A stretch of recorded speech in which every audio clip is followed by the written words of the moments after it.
everybody! We're back! We are back. We are back. We are back. Hello. Welcome to Beyond the Realms episode. I have adopted this accent. Welcome back, everybody. It's great to see you guys all in chat and on the live stream here. We took a little bit of a break last week. Our lovely player here, Saf, had to go, do cool vacation stuff and go enjoy nature and whatnot.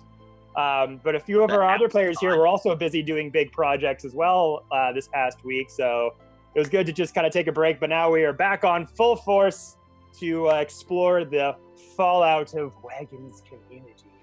But yeah, thanks everybody for tuning in. Right off the bat, you know the drill. Subscribers! If you are a subscriber, you will have a chance to win tonight. Dice holder, dice tray, or a set of dice itself. During the stream on the break screen, we will give a chance for everyone to enter. Canada, US only. Look out for the keyword there. Put it in once or you will be nicked out. But a couple of very exciting announcements right at the top here, everybody. Particularly regarding this stream. Beyond the Realms is going weekly! Woo! Woo! You guys get to see our faces every week. Everyone, you get to see our stupid faces and hilarious poop jokes every Monday, 5 p.m. When at any time during Beyond the Realms have we made a poop joke? Poop Name I was one. about to say, John. Oh, you know what? Yeah. The You know most what? You're famous right. poop joke. What do you Right. mean when? What do you mean? There's also these kind of jokes. Yeah. That's not a poop joke, though. Romantic. I mean, I know, it but can I be said if you look at it hard enough. Ride the wave. Anyway, Nope. Nope. I'm gone. That's it. oh no, I scared him off. No, you have to come back. We haven't started yet. Yeah. So anyway, yes, we are going to be streaming weekly, everybody. Every Monday, barring schedulings and people having lives and everything.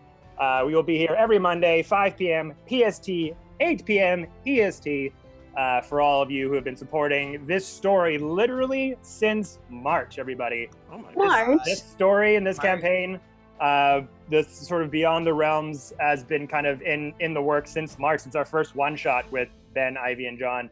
So very excited to keep this going for you every week. Everyone out there has been supporting, giving us memes. We've got some amazing artwork that's going to be debuting here pretty soon. So very excited to be able to provide that for all of you.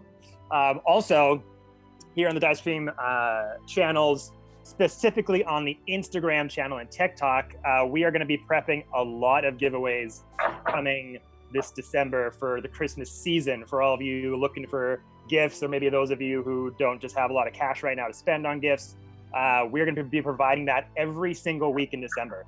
Got a lot of great sponsors that are taking part in that.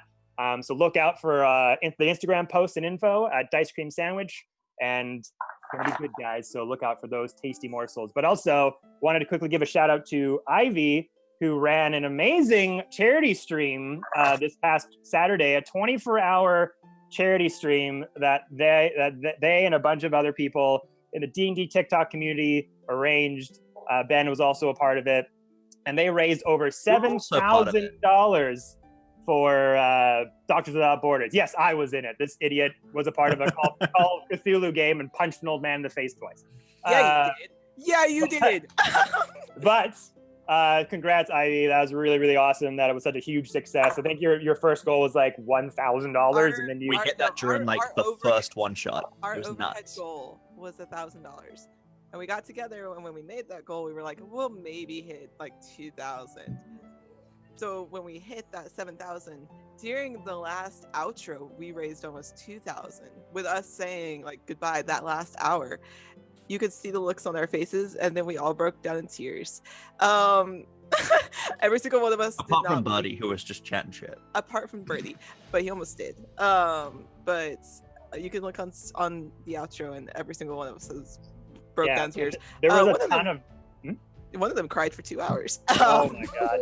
But there was a ton of shows that went, 24 hours, 10 a.m. to 10 a.m. the next following day. You can go to This Show Is a Mimic Twitch channel twitch.tv/this show is a mimic. The VOD will be up there for the next couple weeks. So if you wanted to check out what they did over there, please go over to that channel, show them some love. Ben over here plays a ton on there as well.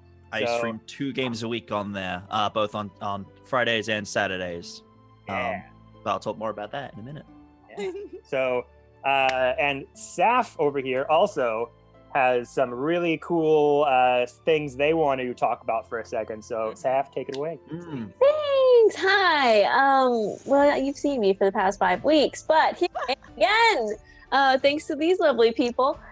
Basically, I have a small business called Arcane Wares. We make casual D&D streetwear, and just to make adventure streetwear so that you can take the adventure with you wherever you go. And it's subtle enough that you can wear around your normie friends, but also if your nerd friends see, they know that they know, you know?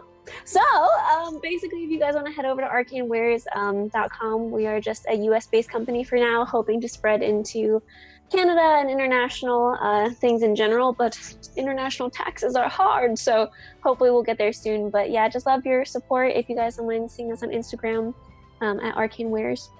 And that's pretty much it for me. Their shirts are hella comfy. I own one. Thanks. I'm really excited. We got like want one, but I am not. designs. They're so cool. You know. Hopefully, we'll be able to maybe do a little joint giveaway for you at some point. Yes, hopefully. But if anyone else has anything else they want to talk about before we dive in? Yes, actually, I do. After Ben goes, I'm gonna go last. I want to go last. Ben, Okay. go for it. Yeah. Just hello. I'm Ben. As Ben does D&D on places. Yeah, except TikTok. Who uses TikTok? What? No, never. Oh. What? What are you, nerds or something? But yeah, just talking about this show as a mimic. We still have. Thank you to everyone who came over there and supported the 24-hour live stream. Really did mean a lot. It was amazing to see. We do have 2 regular shows going on there at the moment. Just the 2 currently. On Fridays, we have the Bioshock D&D, which is a game completely based around the world of Bioshock that I am in. Mr. V, if you saw him on the stream, he's also in that. Bunch of lovely people are in that stream, so come watch that. That's on Fridays, and then on Saturdays, we have the Saradin campaign, which is our main campaign that I am also in. That's a little earlier in the day, though. More UK friendly, as that game was originally supposed to be a game for us UK people, and then we ended up getting 2 US people in that game. Don't know how that happened. It's fine. Goddamn foreigners. But wow. We work our way in there. Okay. Whoa. Yeah, that's take it. that's about it from me. That's please go watch those things. Also, I have some new things that are coming up soon. Look out in December. I got some new things that are happening. Okay. All right, Ivy, close it out. This is actually for you guys. These people specifically. And I hope our tech guy is ready because he's in on it. Oh. So last time we played, we had a very bittersweet ending with Mr. Fiend looking over Wagon's community as the sun rose. What you guys didn't know is that I commissioned artwork off of it. No. And I'm gonna put it in the mute chat. The stream has it, so you guys will be able to see it in just a moment. What? Wait, where are you putting What? You putting Where it is in it? It's the loading. Beyond the Realms chat? Yep, it's quite a file. It's quite a Oh my file. god. Oh my It's quite a god. file. Oh my god. I'm waiting for. Oh my god. So this was actually created by somebody that I found on Fiverr who actually said that she was going to be watching the stream tonight because Oh my god, it's she beautiful. watched the clip that I sent her and I told her about the moment that this happened, and she said, I don't know these characters, but I'm about to cry. Oh my What you guys- god. This is what's really cool about this artist. One, they go by TK underscore doodles on Fiverr. They were running a little late because they had stuff going on in their life. This is a 16-year-old who made this.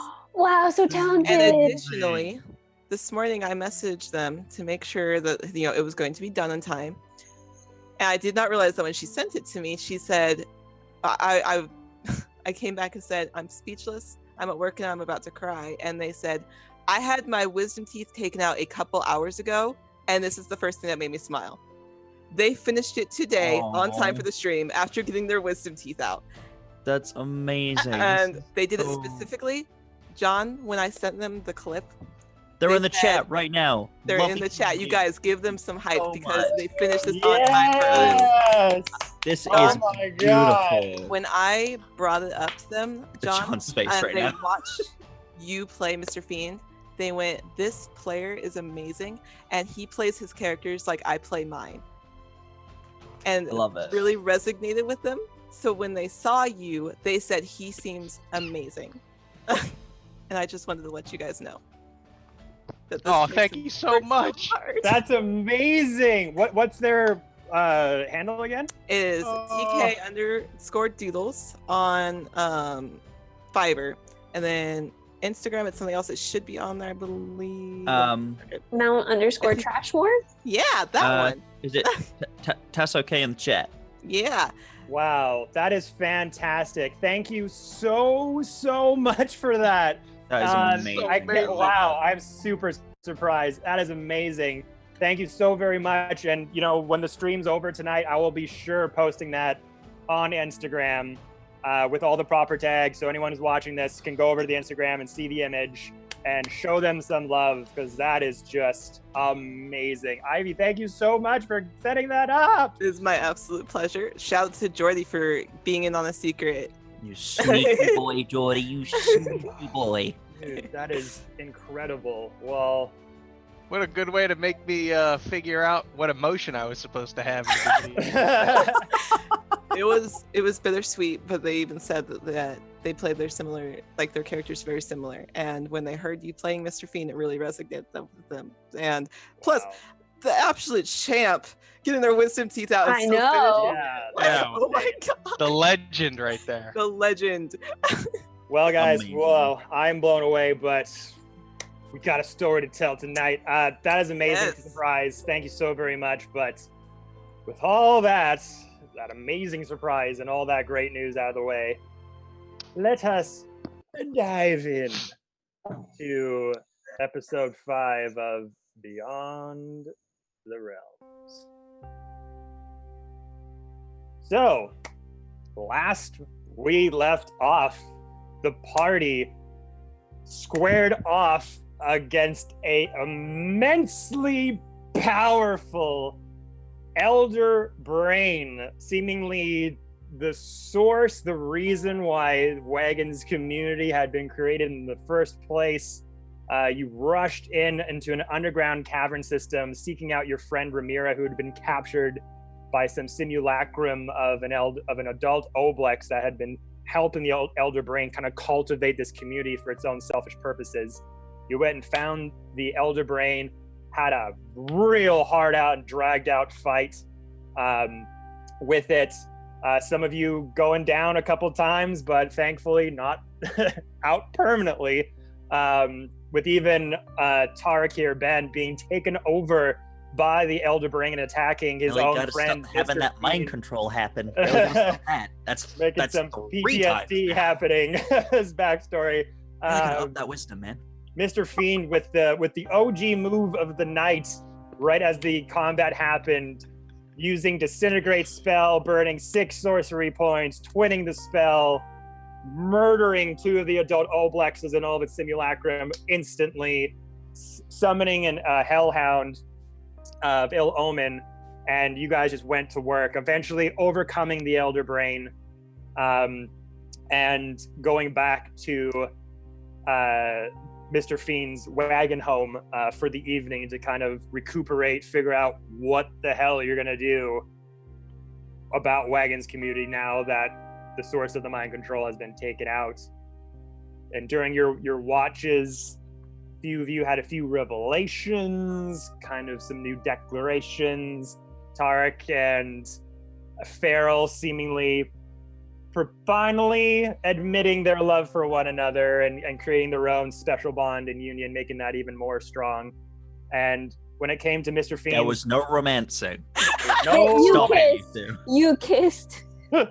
Then when it came to Mr. Fiend's time for their part of the watch, when the sun was just about to sort of rise, seemingly coming face to face with Yu Li, having just seemingly destroyed Yu Li in the Elder Brain fight, you were told that was not the original simulacrum who had the original memories of Yu Li. Basically, this was the Oblex that you had been interacting with your whole time there in Wagon's community.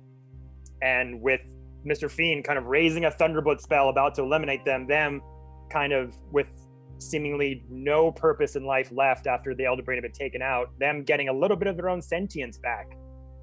They had just asked, before you take me out, I just wanted to have one last look at the sunrise and just talk with the only friend I've ever known. And you took that time, you talked with them until the sun came up. And then once the time was up, Yu Li put her arms out and just said, I'm ready. Lightning bolt! Obliterated it into dust. The party, hearing this big blast, ran down the steps with smoke still rising in the kitchen from where you blasted the Oblex. And that's where we last left off. So, with you all gathered here on this fine, sunny morning, Mr. Fiend, you notice something on the ground that kind of clanks after the Oblex had been destroyed. As your friends are all kind of gathering here talking, what happened? Kind of look down and you see an item on the ground. And it's this sort of metal, bronze, hexagonal shape. Pick it up. Pick it up. And has a few intricate metalwork designs inside of it. Kind of in the middle of the hexagonal bronze metal disc, there's a square inside with two grooves that kind of make an X connecting the corners of the square. Fiddle with it. Fiddle with it, kind of looking it around. Make a investigation check. Oh boy. First roll of the night. Here we go. Here we go, guys. It is going to be a 14. 14. Bad. Kind of looking around all these intricate designs, and you kind of feel a little bit of a switch, a little bit of a button on the corner of this device. You flick it, and then that sort of X pattern inside the square goes and opens up with 4 kind of cornered points. You see inside just a series of different ridges on the inside. Then they're all in different designs. All the ridges on each side seem to be in different integral pattern than the next. And a small little green gem in the middle of it. Seems to be very much embedded in the middle. Do I get any magical senses from this? Make an Arcana check. I will do that. It's not going to be good. Oh, no. It is a 9. 9. You're kind of looking this over, and you obviously, your experience being a sorcerer, you've seen a lot of magical items, magical infused devices. This to you seems more akin to an arcane lock of some kind. That whatever this is, there's a counterpart to it.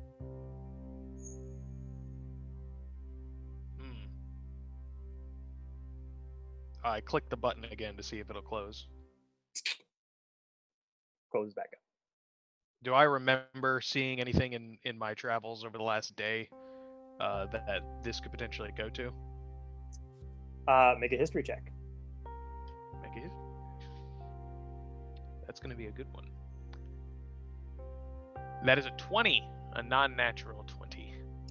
20. So, for you and also for Ramira as well, the haze of the constant memory loss that you have both basically been suffering over the past 6 months, you're slowly, it's like this cloud, this fog is slowly lifting out of your heads, but it's taking a while to kind of lift fully. And as you kind of look at this arcane lock of some kind, you're like, oh, have I seen this before? You're trying to remember, but it's very, very hard. But you get flashes of Yuli kind of having it on them. Another flash comes to your head, them kind of putting it in a bag. And then you get another flash of just like walking in a cave with a torch. And then big, huge bronze door with similar intricate designs, but it's being lit by really dim torch fire. And you just remember, kind of almost like drunk goggles, you see Yuli way ahead of you, kind of going up to this door, putting a hand up, and then it's about as much as you can remember.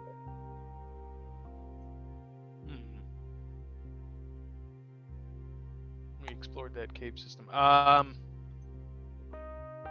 the rest of you, having come down, seeing this smoke, this crater basically in Mr. Fiend's kitchen, you were kind of in the middle of him explaining to you kind of what happened, that Yuli was here, they had a conversation, and took her out.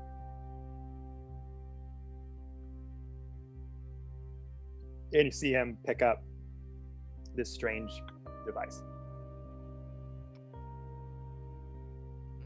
Anything interesting about that? You don't seem quite to know what you're doing. It's coming back to me step at a time. The Rubik's Cube. Worst Rubik's Cube ever. Ramirez like going through the pantry, throwing out snacks to eat as like he fiddles with this Rubik's Cube. Beryl just goes and gets some coffee. She's like, I'll deal with this after coffee. Ramir, do you remember a cave with a rather large, intricate door? Mid marshmallow. I do remember a cave with a large, intricate door. She throws it back, like the other box of stuff. Do I remember, Kevin? Make a history check. Who's Kevin? There's only the DM. It's a woke thing. It's fine. Crazy. An adventurous teen, my good man. How much was that, sorry? A 16, an adventurous 16. Yes, I'm 16. So, similar thing. Your head just feels like this big, heavy fog is just like slowly lifting for the first time. And you try to get a sense of sort of, have I been there before? And you're trying to remember, but unfortunately for you, it's just nothing's coming to your brain. Pick up another marshmallow and I hold it out to Mr. Fiend and go, my brain is like this. And she just like squeezes the marshmallow in his face. I don't remember. Brains are quite squishy. I've never seen a real brain, Tarek. We literally just fought one. Oh. But that's not like a good representation. That's like... I'll be honest with you, I did forget that I fought a brain. I did forget that. Well, you know. I wish I could forget that. But... all not gonna monsters happen for a start to while. look alike after a while. Oh my god. They do. You know what? They're all bad. That's why they're monsters. Beryl's gonna start handing out coffee. With that, she's like, everyone needs some coffee. She's put way too much sugar in Ramirez because she figures that that's how she takes it. She's just running now with her coffee cup. Nice. It's got a marshmallow, a jumbo marshmallow in it. It like bobs in her cup. Wonderful.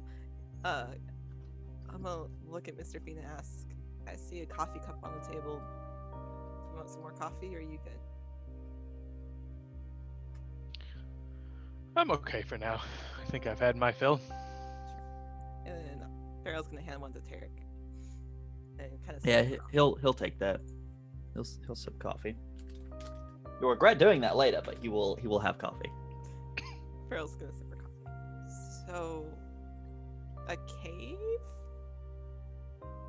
Yeah. Here.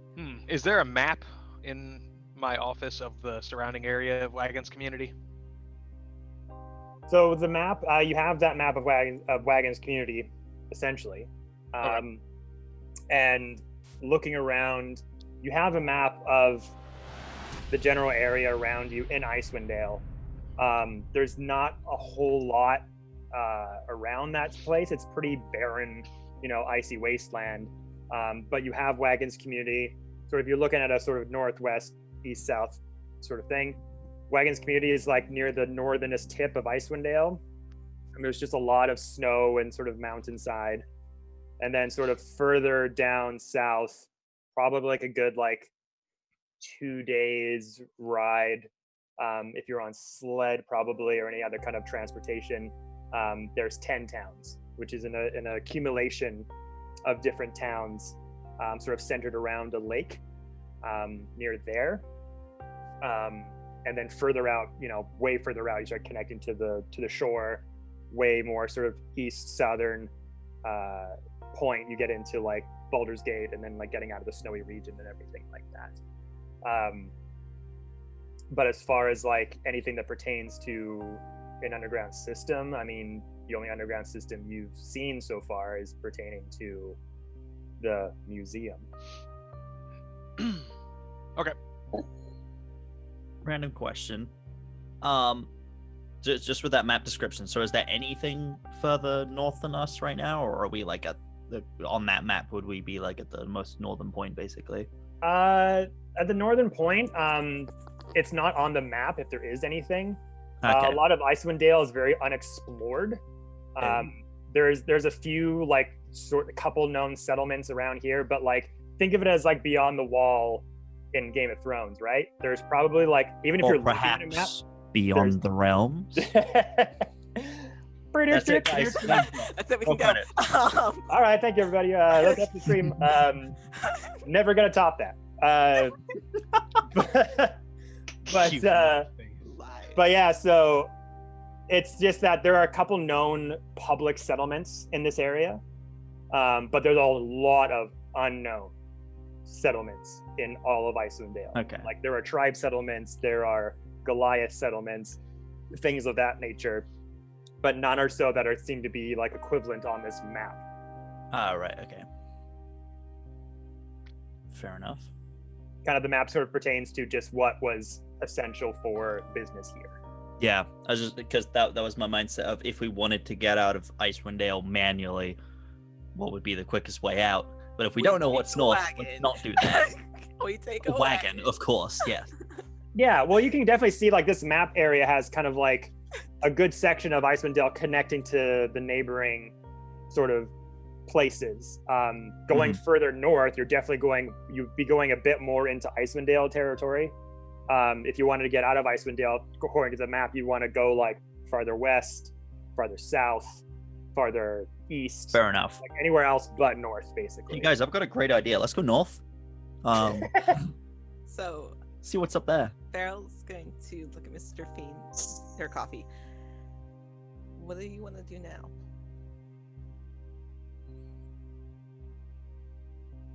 There's a few things left here.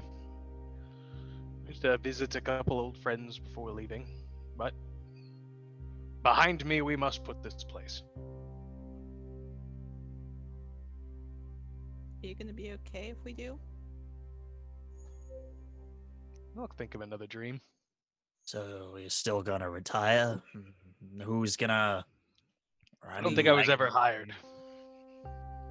Well, someone's gonna. I was hired. I was hired many times. Is this you telling us that you're going to retire? Me? Yes, you. I'm much too young to retire. Fair enough. And plus, eventually, we have to get to Asgard. Yes, we have. What's an Asgard? I'm sorry? The place with very large flying birds. They also fly. It's pronounced Asgard, not Asgard. Well, maybe you should enunciate more, and then I would understand the first time. It's very early in the morning, and I am only a third of the way through this coffee. He's just down the rest of it. I'm 3 cups in. I feel great. She keeps going through snacks. I may have put a little too much sugar in her coffee. I do apologize. Oh boy. Well. Huh. Ooh, I do remember. We have someone's Ramir, your cloak. We must go retrieve it from Fearbolg. I did pay 600 gold so you could have your small wooden doll. It's not necessarily such a small wooden doll anymore. Now it's a small wooden doll that's alive. That is true. Now we have a friend. And Was then you there a just hear this second little one? sound coming out of the breast pocket. Oh, Wasn't there a second one? Perhaps we can Yes, convince. that is why I wish to return. Really, to Veiled. But before we go in there, something to remember. The thing is alive, so Mhm. just be aware of that. Just be aware. Are you trying to say that Mr. Fiend isn't a good father? I'm not going to eat it again. I mean, again. out of the 2 friends you have made along the way, you have eaten half of them. So that's not a That's not a great good number. ratio. I would advise against doing that again. That was quite disgusting. It didn't taste great either. That dryad had dirty feet. It was vile to watch. It was vile to taste. Anyways, Hathawin is doing fine. He's in this bucket. Oh, you've named it. Points. No, it has a name. Oh, Name is Hathawin. okay. His name is Hathawin. It's not an it. Okay. I do apologize. No, His no, Farrell, not you. It's Mr. Fiend. It's 1,000 years old. It's older than all of us. He has a poor calling small things it.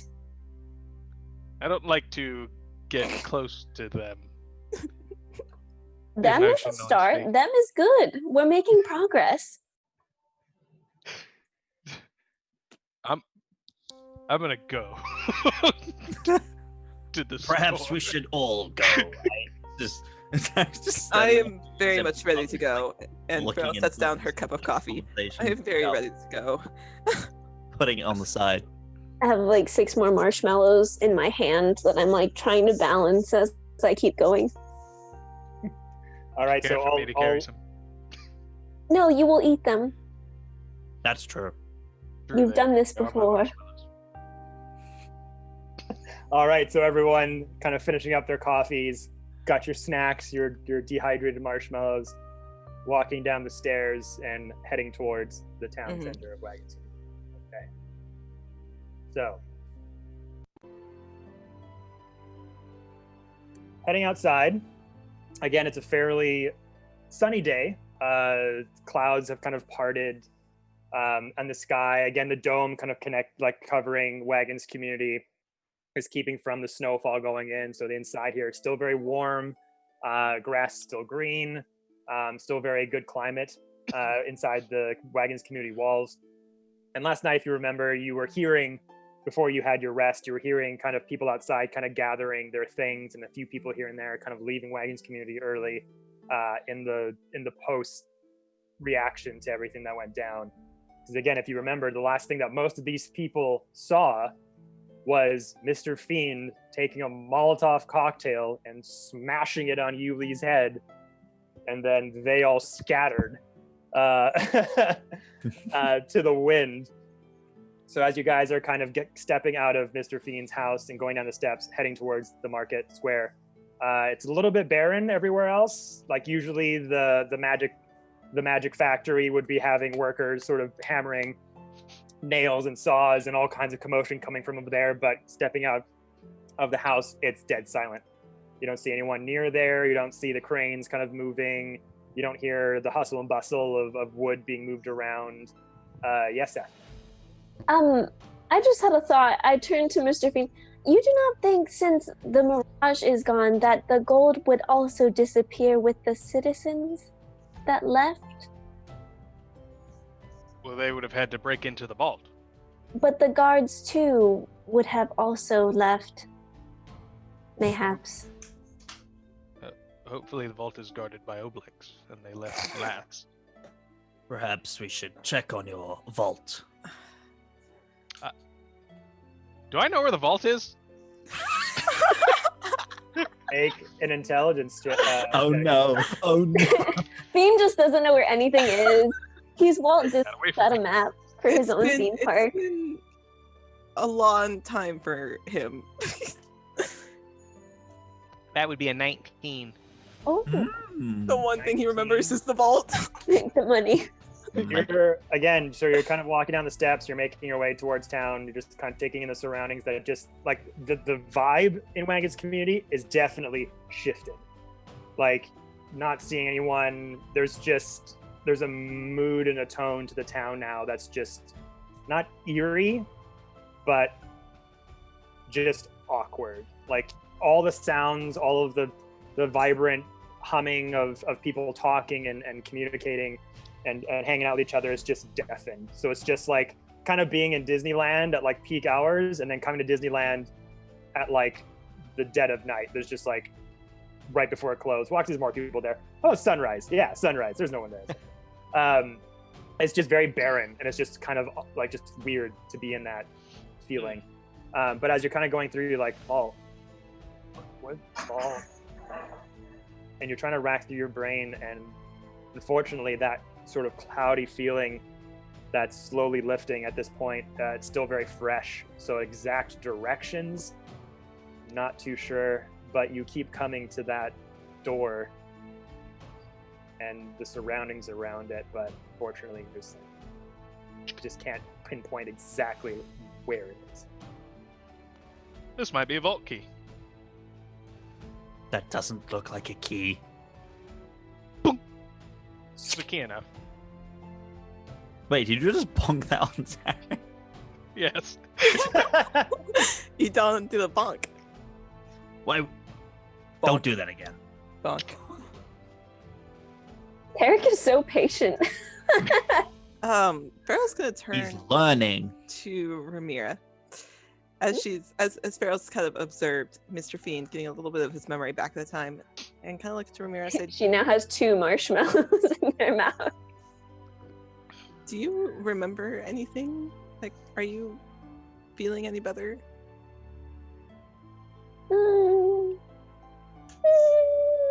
I don't know if Kevin will let me re-roll again to be like, I don't know. Do I feel better 2 hours later? 2 So hours at this moment, it's still like that hazy feeling kind of lifted. You know, you just had like a giant mind hangover. This person who's had this leechy connection over your brains for the past 6 months has just come off. So it's going to take a bit for that feeling to kind of waft over and sort of evaporate. So you just feel very hazy, a little bit cloudy. Okay. But for you and your demeanor, it'd be very hard to tell the difference. Yeah, she just like rapid fire, like chews through these marshmallow swallows and it goes, Okay. I Well, don't remember. fair enough. How are you feeling? I feel very good, especially with all these marshmallows. And she like pulls out of her pockets more marshmallows that she's brought with her. How did you? Okay, that's fair. Like a I'm bag very of holding in there. Big pockets require big marshmallows. And she pulls out a jumbo marshmallow. Remind me to add bigger pockets. I was just making sure that you were doing a little better than you were yesterday. That's all. I am. Thank you for feeding me coffee. You're welcome. She's just like kind of skipping in place next to you. I Wait. don't know if the rest of the party would agree, but you're welcome. Have you guys Let's swapped keep me clothes busy back today. again yet? No, we're still wearing each other's clothing. In that case, she pulls marshmallows from your pockets because that's her pocket. There are no pockets in this corset that you wear. It is very form-fitting and nice for the look, but terrible for the marshmallow carrying. Okay, so Ramira, if we ever get to a point where we've settled down in life, we'll just create corsets with pockets. I do like that concept very much. I think it would be a fantastic concept. Pockets and everything are good. Pockets and everything. I'm Pocket still dimensions. concerned. I am still Those are concerned good. how you got marshmallows into my pockets in your clothing, but it's fine. I always keep a secret stash of emergency marshmallows. I want to say I'm surprised if I'm not, and I appreciate that. Nothing Gotta surprises. keep you on your toes. This is fair. That's pretty much it. That's all she has to say. She And for you also, Ramira, you having those very like intense moments facing with the Elder Brain in that sort of mind-altering construct that you're in for a while. Very personal to you, and it really cut to your core, and sort of the way you're acting, these people kind of asking like, how are you really? You're just kind of like, you're not really trying to process the emotions of it all. You're like, I'm fine. It's through the magic of fine." repression, it is fine. Yeah. She's like, So it's cool. For the rest of you having hung out with Ramira a little bit, still kind of getting used to how they are and how they are in social situations. So you're definitely kind of picking up like a little bit of deflection, but just wanting to kind of just like, let's just get the day going. It's fine.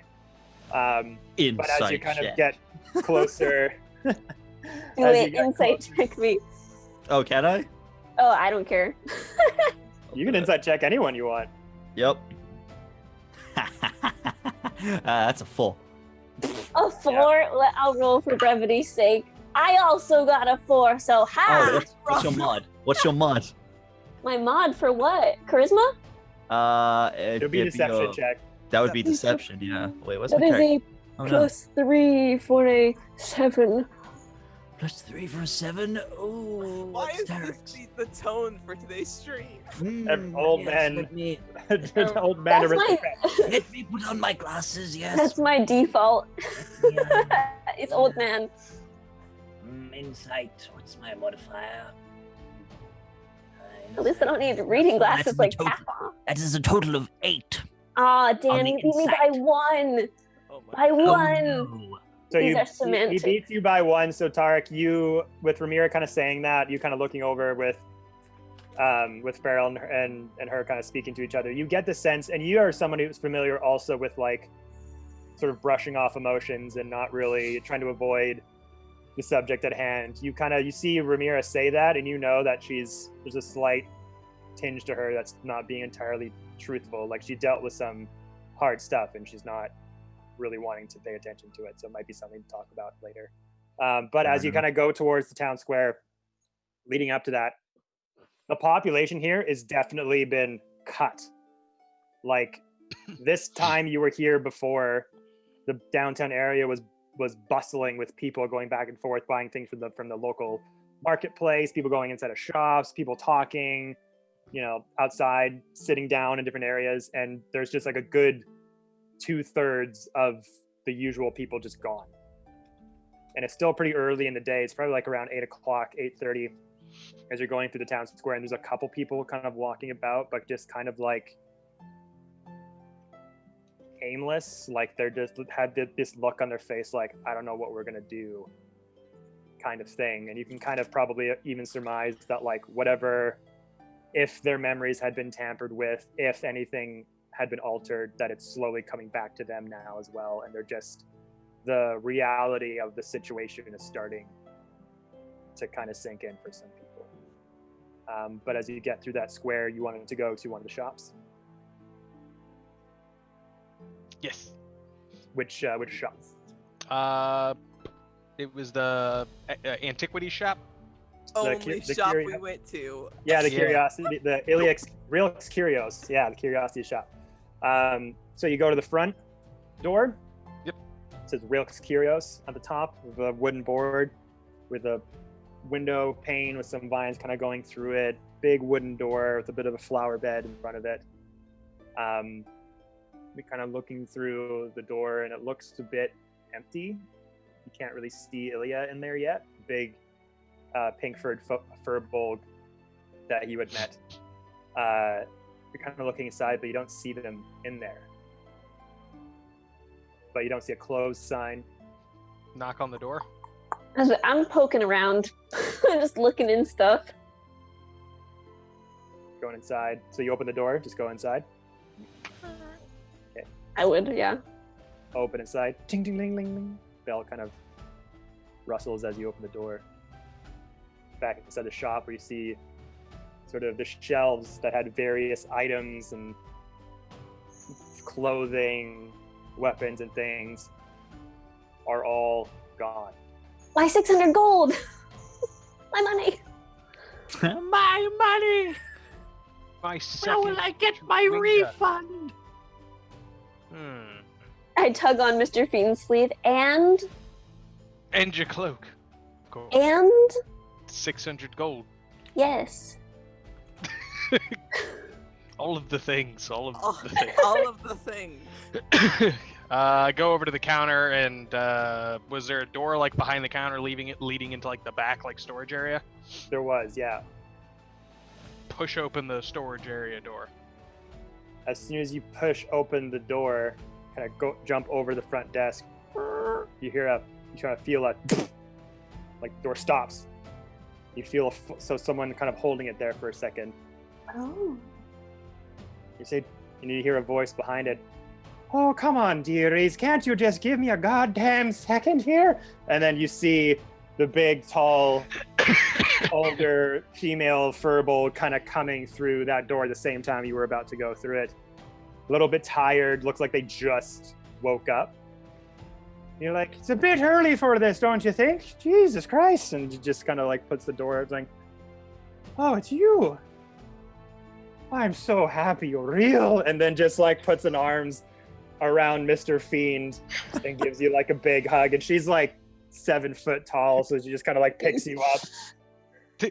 These droopy Can't even get pink hands furred, around.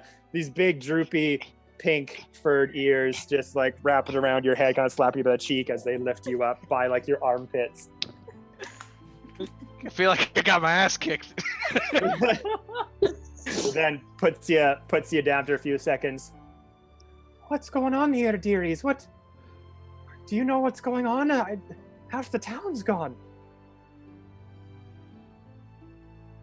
Funny story. No. We were bamboozled. Who? Bamboozled? Bamboozled. I'll explain it to you later. Who is bamboozled? No. It's not a person. It's like a concept of being confused. Why not just say you are confused then? Because bamboozled is a funner word. Beryl is correct. Bamboozled is a funner word. $5 versus $500 word. Yeah. Why use big Meanwhile- word when smart? Ilya, the older No. furbolg, is just kind of standing there as you're all just having this conversation with each other. Okay. My apologies. So what had happened was, do you have time? You seem busy. I mean, this place has become a little bit dodgy. I was just in the middle of packing up all my wares and figuring out what my next move was going to be. I mean, the rumor around town was this was all your fault, actually. Technically, they're not wrong. You see Ramira going, cut that. But it started many, many months ago. I mean, I Like wasn't there myself, but there were people 90. around town saying that they saw you strike Yu Li. Okay, so technically, Yuli is dead. And I only killed her twice. You see Ramirez giving the big no-go sign. And she was going, Beryl's gonna lean over the Tarek. This is going horribly wrong. So the real Yuli I don't know what you mean. was He's dead. telling the truth. This seems fine. was dead before we created I look at Farrell. Wagon's party. Replaced by an ooze creature called an Oblex. Evil. Bad. And apparently she had more Oblexes, and they were in the service to this Elder Brain. They were taking over people's minds and making them forget everything, including myself and Ramira. Hmm. her sort of furball doe eyes just kind of look over at all you, taking all this in. You're like, and how do I know that you are not these Obelexes? They're dead now. So Because I am a tiefling. Can you prove you are who you say you are? He's gonna hear thaumaturgy. Just his eyes are just gonna glow. The windows are gonna just rattle a little bit and be like, could an Oblex do that? So you make your eyes glow red and shake the windows and make your voice sound really They just deep. glow a little bit. Not red, but maybe just like slightly brighter orange, and just the windows just like As rattle a soon little as bit. you do that, Oh no. her hand was behind her back. Oh no. She Get takes the blasted. weapon and smacks it across your face with all of Can her I might. dodge? Also, the Oblex had red eyes, bro. What the heck? I said orange. Yeah, that's why I said orange. I was Does like, it backtrack. She That's doesn't a know. similar shade. She doesn't know. All she knows is half the town's gone, Okay. and you so- like skittish as F just wham smacks Tarek in the head. Oh wait. Did you roll an attack roll? Yeah, I'm gonna roll an attack roll. No. Just give me a second. Feral Unbelievable. and Ramir in the background. No. As this I is literally, I That said was this is the moment Mr. where like Bean my just looked lawyers have idiot. advised me. like revenge.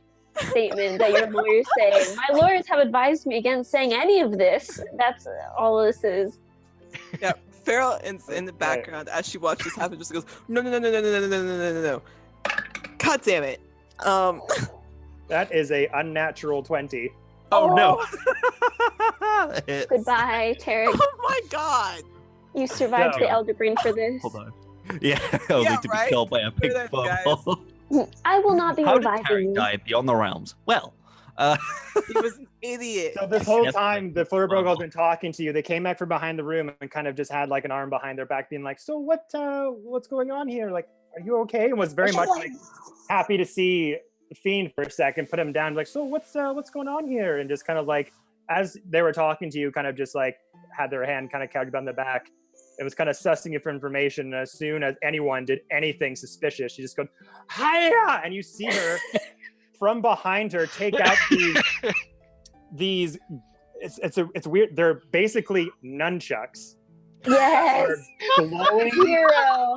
with these like sort of silvery, glittering rock formation on them, on the ends of them, that have Oh, kind of these no. brighter sheen colors, and it just like, but as soon as Ilya smacks you in the head, you just hear this kind of almost thunderous sound come from them and go, and a bit of electricity kind of flickering off how of the much ends of the damage do I nunchuck. take?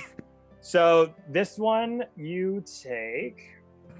This one. This Maybe one. there could be multiple Oh, guys. no. She's about to full combo your ass. Guys, she's level 20. She's got 3 attacks. I'm dead. Just Yeah, go. she's prepared to end you. So it's just She's the one level attack. fighter. 4 attacks. So you're gonna take 3 points of bludgeoning damage Ow. What as the this thing just, and she just like has this very capable attitude for someone of her age all of a sudden, being like, Okay. "What was that? Who are you?" Okay. Tarek's just gonna stumble back and be like, ow! What Okay, the Farrell's going to step in front of Tarek. I am so sorry. Ah! Please excuse him. fuck? Fiend, stop coughing. Encore. Fiend.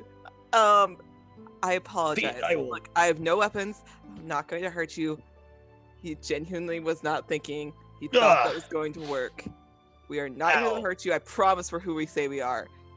You know what? I can prove this. Fiend, No. stop him. Stop him. The I'm gonna Obelix go. knows. I'm gonna go You know, around. I may be old for my age, but I have a whole treasure trunk full of interesting things that can help me beat all of you out of here. Listen. Yes. I'm- Okay, that was Derek, dumb. should- That was my mistake. I got this. Okay. I The Obelix hate fire. Right? Do not do No. anything further, Tarek, or I will have Fiend take you outside. I'm gonna go over to Tarek to try to calm him down, and I go to like put my hand where the lick a marshmallow and stick it to it instead of healing him. Boop. And then I turn back to Ilya like, A Noblex wouldn't have gotten his nose broken. That's true. It would have just turned to mush. You know what? I promise we're Fine. who we are. That I works. apologize profusely. All I know is I woke up this morning with a bunch of new memories that I didn't think I had, and Been missing them. I know. It's like a hangover, right? yes, Mm. I've had quite a few in my day. Yeah, see? Us too. I love Ilya, my favorite NPC. Oh, I know. Why shouldn't I just do this? I reach into my breast pocket and pull out a little Chewinga. The now very active Chewinga. It's was still asleep. asleep. Oh, still asleep. Oh. So you pull out this Chewinga who's just I just support it with my hands so it has something to lay on. Beryl's still standing between Iliad and Tarek. Just and hands. these nunchucks that she's holding kind of are vibrating a sort of weird energy about them as you just hear this little like. Iliad, I They promise haven't filled we are out. who we say we are. We know your memories are weird. We know things are a mess. I'm sorry. He wasn't thinking. He thought he was doing the right thing. He was not. What In do the you? background, you just what- see me take Fiend's hand and move it. You have to support its neck, and then just like starts. My apologies. Wait, what are you doing with? That's the doll that you bought. What? It's alive now. It woke up. Live. It helped us. We promise we're who we say we are. What It's do you mean wait. it's alive, dearie? It's a doll. Do you have the other one still? That's the only reason we're here, and then we will leave. I gotta poke And this pocket The a little bit. cloak, of course. Hathaway.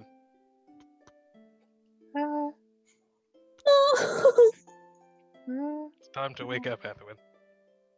And then you just see she sees this little dryad, little twig dryad, green skin, mossy colored clothing, just.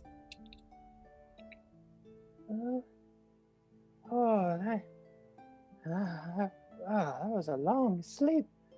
Where are we? What's this? And then the tall Furbolg Ilya just looks at these two items, or these two little creatures.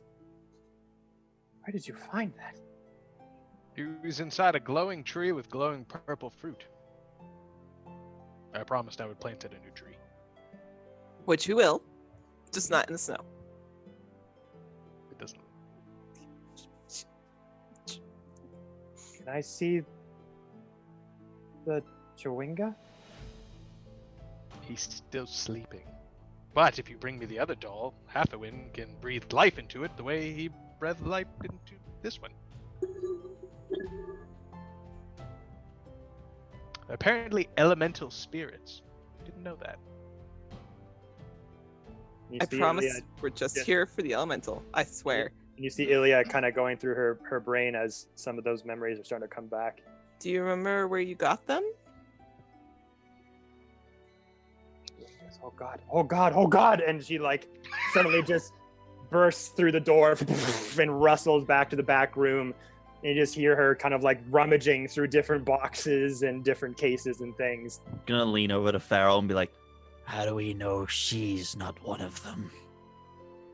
Because Perhaps Mr. I Fiend could. would have murdered Perhaps I him. could. Perhaps I could show us some fire and. do you can not. find out." She just looks up What? at him. Do not light anything else on fire.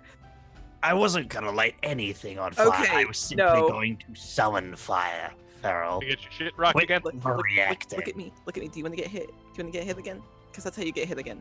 I stick another marshmallow onto Tarek. Stop. Besides, Nope. they would have come to the cabin and had Mr. Fiend kill them in cold blood, like the other one did. Oh my god. You know what? Fair enough. Fine. Mr. Fiend, close your mouth. It'll catch flies if you leave it open. Or marshmallows, apparently. Ah! And she goes to like stick one in. Oh, And then after all the wrestling, you hear Ilya come back the door. And these two kind of Chewinga figures that are still very still. And goes, I can't believe this is actually happening. Here. And just kind of puts them down the front desk. It's like, I had them deep under a bunch of different things. I thought these were petrified. I didn't think they were still alive. And just kind of beside herself, realizing that these things might be alive, puts them down the front desk and just kind of like, still has the nunchucks in hand, kind of puts them down on the side, kind of in the waist bin of her pants. Catherine, we're going to have a small army. Oh my god. This is the Army? last thing you need, Fiend. You mean like a family? Yes, it means big family that does things for each other. I That's take not Catherine what out of army my pocket. means. That is not what army means, but family is a good word for this. Ohana means family. Oh my god! In I what didn't know language? you were bilingual. I don't know that one. Trilingual, actually. I put I Catherine on the understand. counter. Little dryad, just about like a few inches tall. Oh, there's more of them. Walks over to them, these just like stiff Chewingas. Takes her little green hands, kind of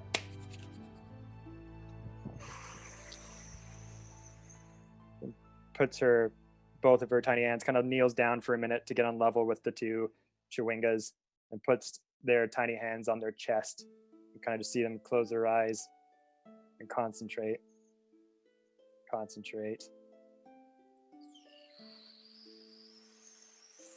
This little speck of green light coming out of the palms.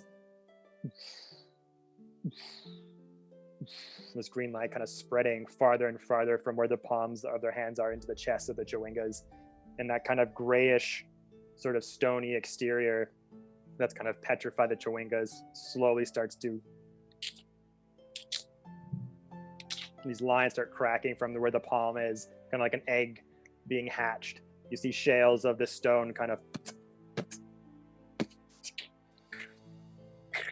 fall off to the side, and the shale outer layer of the Chewinga starts to slowly break away, and you see these two Chewingas again with that same sort of white mask with red markings, with the straw hat and the kind of straw body. Yes. And they kind of both like wake up suddenly, like being hit with a defibrillator, and they're going, and they start like freaking out and are just like looking all around them. And Hathaway kind of looks at them and goes, seemingly trying to calm them down.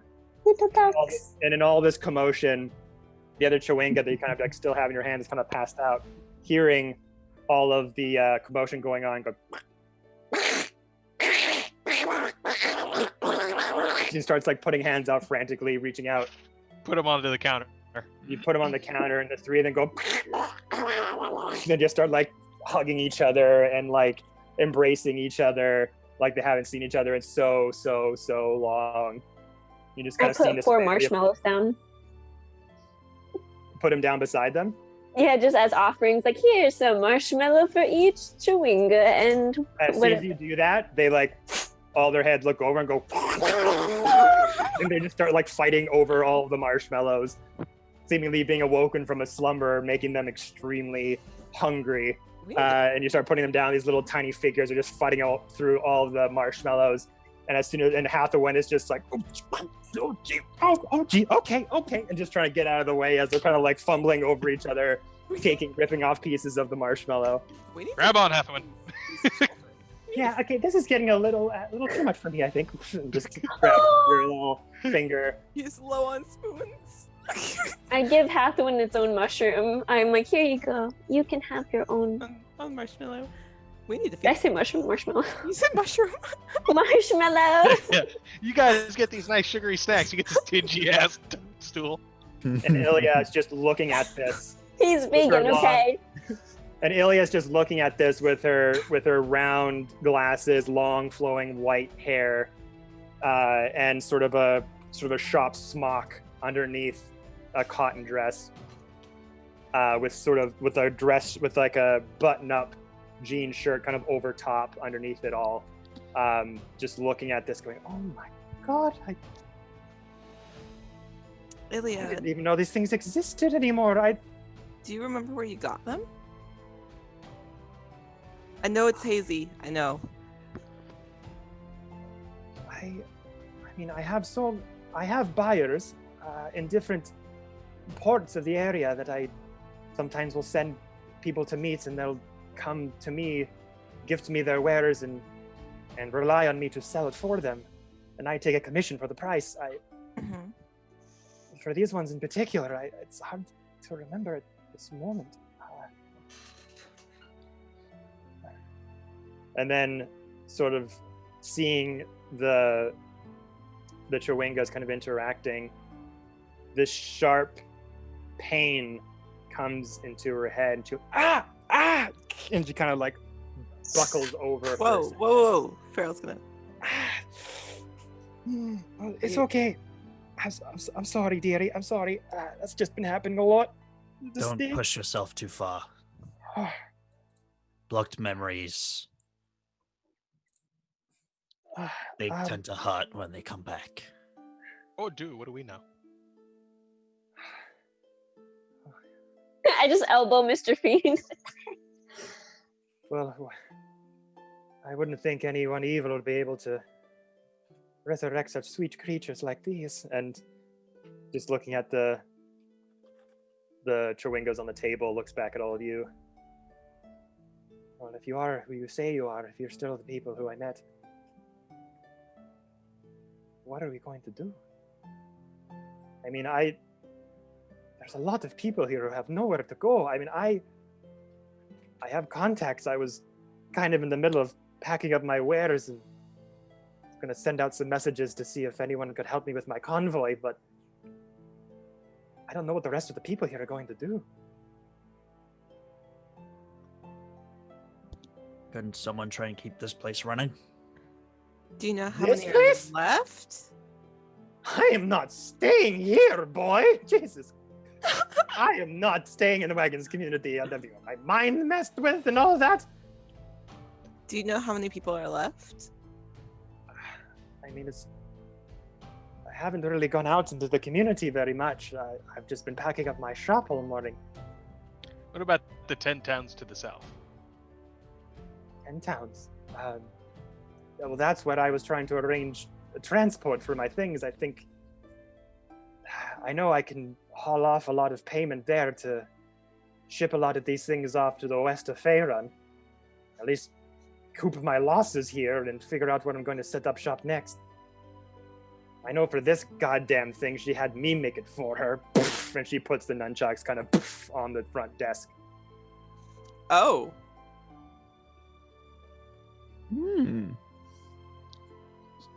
Fiend, don't touch. What? I have an idea. What do you want? Well, the one thing that we can do in Wagon's community is make a caravan.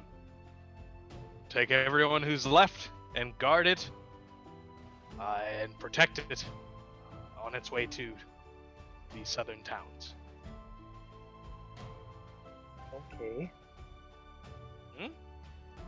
We're gonna need a few caravans. I mean, I don't know who's left in the town, but We We do have- have quite a few wagons. I was gonna say, you guys quite literally make wagons. Surely that can't be a problem. yes, but I mean, I'm just an old furbolg. I don't presume to know how other people deal with themselves day to day, but all I know is if I was in a mind-controlled cult community, and there was, I don't know, a supply of getaway wagons, might be the first thing I take. We're not known for the amount of horses we have, though. Were you able to go by the magic factory before you came here? No. Oh. You're not sure how many are left? No. No, but we could look. Let's see. Wait a second. Who's the one who usually writes all of my teleportation scrolls for me? I wouldn't know that, Mr. Fiend. Sorry, I'm thinking out loud. Correct. Damn You know memories. that if what you say is true and Yuli was truly one of the devious people behind all of this, well, she won't be needing this. And just kind of throws it at you. A lot of you just wanted to get rid of it. Be careful with that. It was made out of a meteorite that fell down near Wagon's community a few weeks ago. Ooh. Sorry. All I know is Yuli wanted me to send someone out to excavate it and make a weapon out of it for her. I don't know for what reason, but that's what I came up with. A Did you meteorite. find anything else there? Meteorite? I didn't go myself. We had sent somebody to retrieve parts of this Who meteorite. did you send? I believe, and like she goes through her head, just kind of racking brains, because remembering anything is extremely hard for her right now. I believe we sent Ralph Londo. He's one of the human trappers here that we send out to gather meats and animals for food and such. I believe we Where sent could I him. find this Ralph? I don't know. Maybe they are gone. I haven't been able to go out into the town at all. About Tarek saying words with one syllable. If possible, while this is happening, because I do have this spell that I didn't set up before this whole thing happened, it says that I can set up a designated sanctuary by casting this spell. It's Word of Recall, so if I could just do that in the background, I'm just like booping each corner of the wall, and it like lights up for a second and then goes back to dim, and she's just kind of booping all the walls, and she's designating this as her last I'm just sanctuary. watching her boop the walls. You guys wouldn't know what I'm doing, but you just see her walk up to a wall and go, Yeah, no, Farrell has no idea what you're doing, but I'm watching you boop the walls, just wondering if I've you've completely lost your mind, or if it's just way too much sugar. Ramira's just like that now. I've just come to it's noble. I have goes over to Tarek and goes, boop. It doesn't do anything, but she Boop me again. Farrell she's doing does it. She's just like rubbing No, your nose. he says Nope. boop me again. Farrell doesn't. Grabs your arm, puts it down. Farrell boops you. Boop. Anyway, I turn what to does... Farrell. I'm like, I always liked you. Anyway, this Ralph person, you don't know where I can find him? Do you know what he looks like? No, he's a bit of an older gentleman, scruffy, about medium length hair, brown, lot of scruff, kind of a beardy person, very hairy in the chest and arms, constantly wearing furs and such. I mean, even though inside is warm, he's always wearing them around because he doesn't want to lose his sense of resistance to the cold or something. I don't know. He's a strange man. Two eyes But- in both ears. Pardon me? 2 eyes in both ears, a nose. It's got Yes. some lips. Exactly. Looked Fantastic. like a goddamn human, Mr. Fiend. Jesus Christ. Very, Hmm.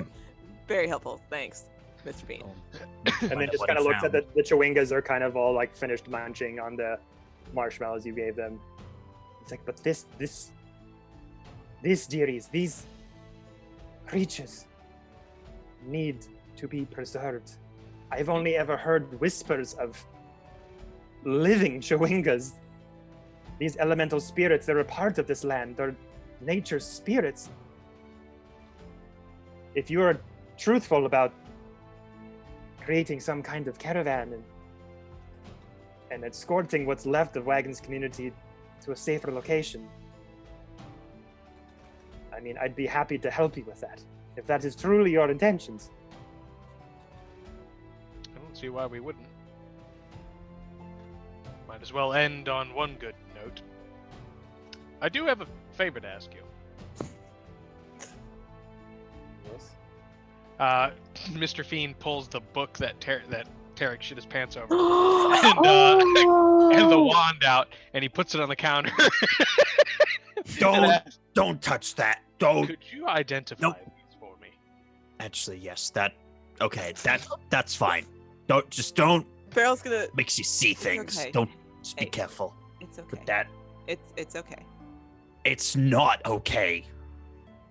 You know this. She's gonna slip her arm into his. It's okay.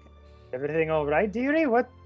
Why are you making such a hot Just- mess of this? It's a book long killed story. his father. Fiend. The wand watch. Doesn't say anything. When you say that, he goes to yell at you, gets halfway through the sentence, then stops. Just. Farrell's gonna keep her arm slipped into his. Just kind of. Not I never knew my just- father. You jest. Um, You jest. But. Anyways, Hmm. moving along. But yeah, Farrell's got her arm Okay. slipped into his. Just kind of. Well, I can safely say you're not a boring bunch, that's for sure. And then just kind of looks at the tome that has this dark crystallized sort of cover and back to it, with a couple of latches on the top of it, and that sort of crystallized wand that you had also taken. She kind of looks it over, like, where did you find this? In some water. In a Like where all things come from. Or, Yeah. What? underground. Underground. In the sewers. In some water. You know. It was on a body of a skeleton Uh-huh. with some ropes. Next to a Remoraz. Remember when I said be careful picking that thing up? Yeah. It's rife with jaundice. What? this looks similar to, this is Crescendoban. Who? Sorry. Crescendoban. Crystal? Oh. Yes, yes, The yes. crystal? The crystal Yes. shard? Yes. Oh. You not know the stories about the crystal in this region? Nope. I do not. They don't. Would Farrell, with the amount of research she's done? Roll history check. Yes. Hold on. Oh no. Is that the thing that powers her suit? Yes. Ah, That's an unnatural 20. I got an 18 plus 2. Oh. Unnatural 20. So yeah, so with you having done a little bit of research on this crystal that powered your Black Panther suit of armor, Yes. that had Oh, gone yeah. a bit sort of out of power over the 6 months you were out of commission there after Prince of Frost. This also, this crystal looks a lot similar to the crystals that you had been taking from underground as well, before you headed out after the Elder Brain fight.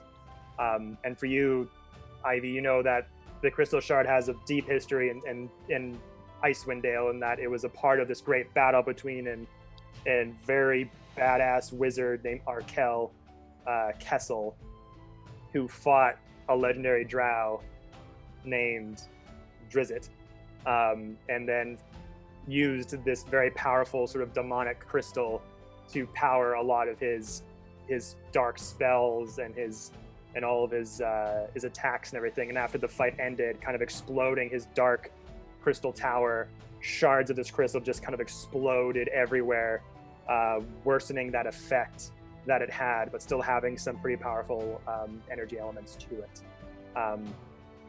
And kind of looking over this, kind of Ilya, as she's looking over this, kind of gives you that rundown about the crystal, a little bit of brief history behind it, and then kind of looks at the staff. Hasn't opened up the book yet, but just marveled by the crystal of it. She's like, huh.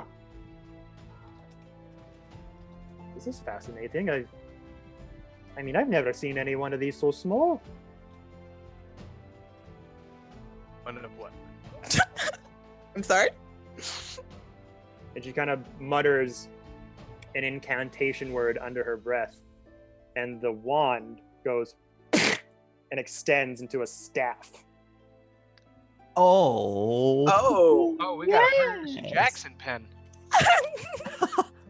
I mean, it's a bit more of a customization on it, but it's pretty ingenious, I must say. And you found a Crescendoban staff of charming. Oh, nice. Okay. What does do? What does it do? What does do? What Well, does do? Give me item, please. Give. Give why don't I just tell you what it does? give stats. So this item, let me just do. So first I'm gonna drop what it looks like into the Discord chat for you. Woohoo.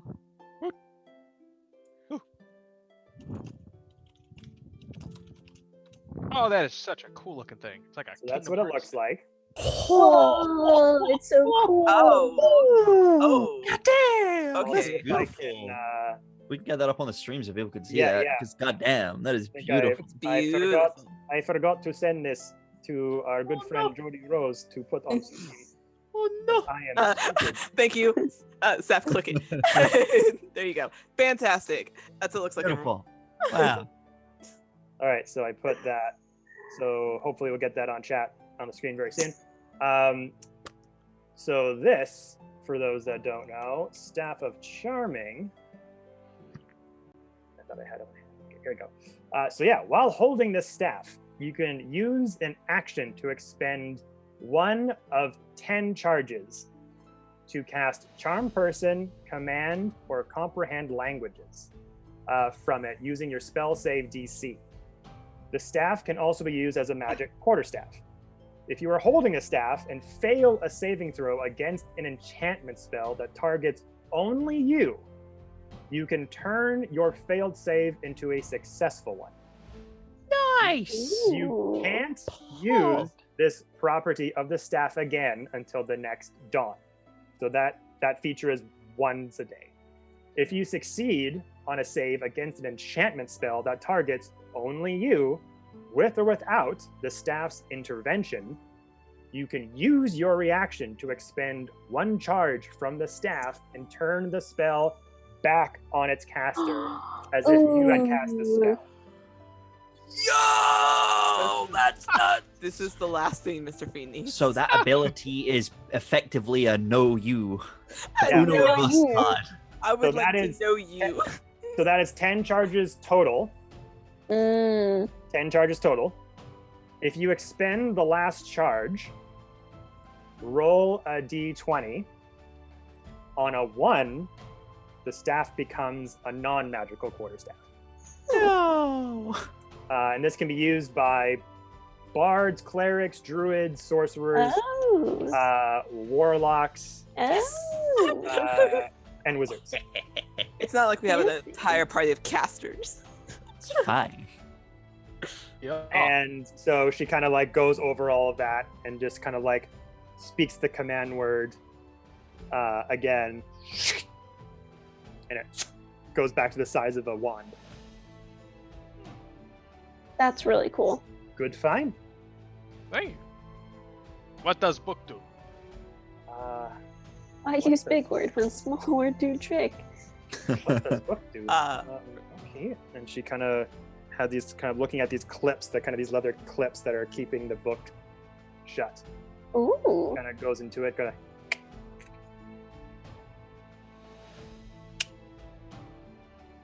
And then she goes to open it.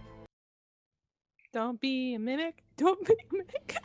Don't be a mimic. And then as don't soon as be she a- opens it, this blank page is just staring at you. These words start to go appearing on the page like slithering snakes. Then the sentences just goes starts twisting and turning, and this light comes out of the book, and this swirling energy starts to rise up from it. I need you all to roll initiative. Oh my god! No! I hate that. I hate that. Okay. Oh, that was really. Awesome. I rolled really well. I'm gonna stab this book. I need you to go to roll 20. Oh, 21. Y'all ever seen the Philosopher's Stone? oh my god. Wait, is that the right one? I don't know. Y'all ever seen the Philosopher's Stone? And then go, oh, is that the right one? I don't know. There's one where he stabs a book and it makes the snake upset. That was the Chamber of Secrets. Shout out to Jordy for this music because it slaps. Slap. So I'm looking at roll 20. We're all sleeping. Sorry, I'm moving it over to this part. Let's see. I didn't realize how big Mr. Fiend's bed was in comparison to everyone else's. Yeah, you mentioned that the last time on stream too, because you're like, why did I get the small bed? Tarek, do you have bed envy? Is that a thing? Are you like, I Maybe. wish my bed was as big as that bed?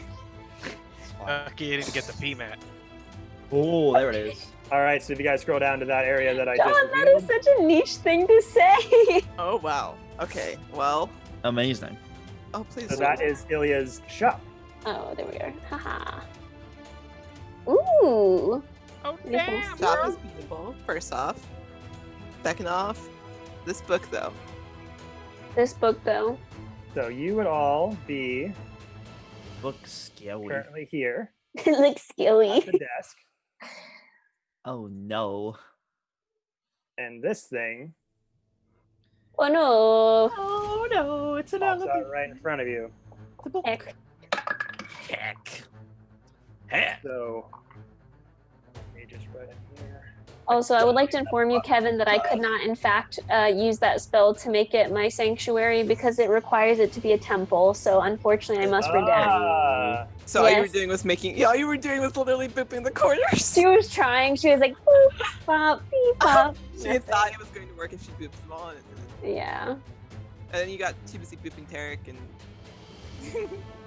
It's okay. It was good for the story. 25 to 20. Me. Yeah, That's not a number. For the first time. 21. 21 as well. 21. Oh, 20. shoot. 2 21s. Listen, Kevin, don't take it away from me. That's the only high number I'll roll all night. Same. So for you, who has got the higher dex? Probably Tarek. I got a 2. 16. Oh, I got a 14, so go. Okay, Tarek. Him's a fast boy. 20 to 19. I think I'm the only. Am I the only one left? No. No, Dean's there too. I'm at 20. I was gonna say John. Oh, shoot. Okay, sorry. Nice.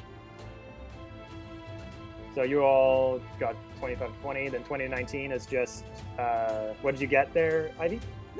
14. 14. Oh, that's still good, though. I had 12 plus 2. Okay.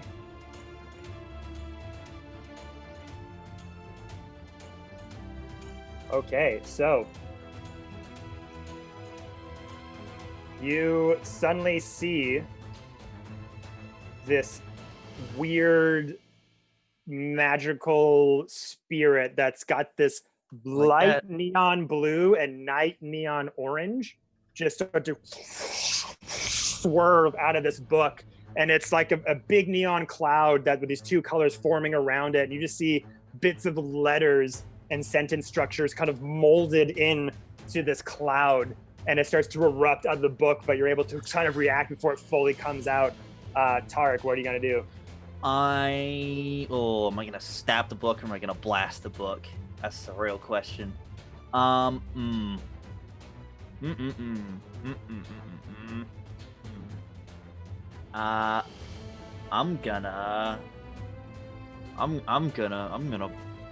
blast the book. That's what I'm gonna do.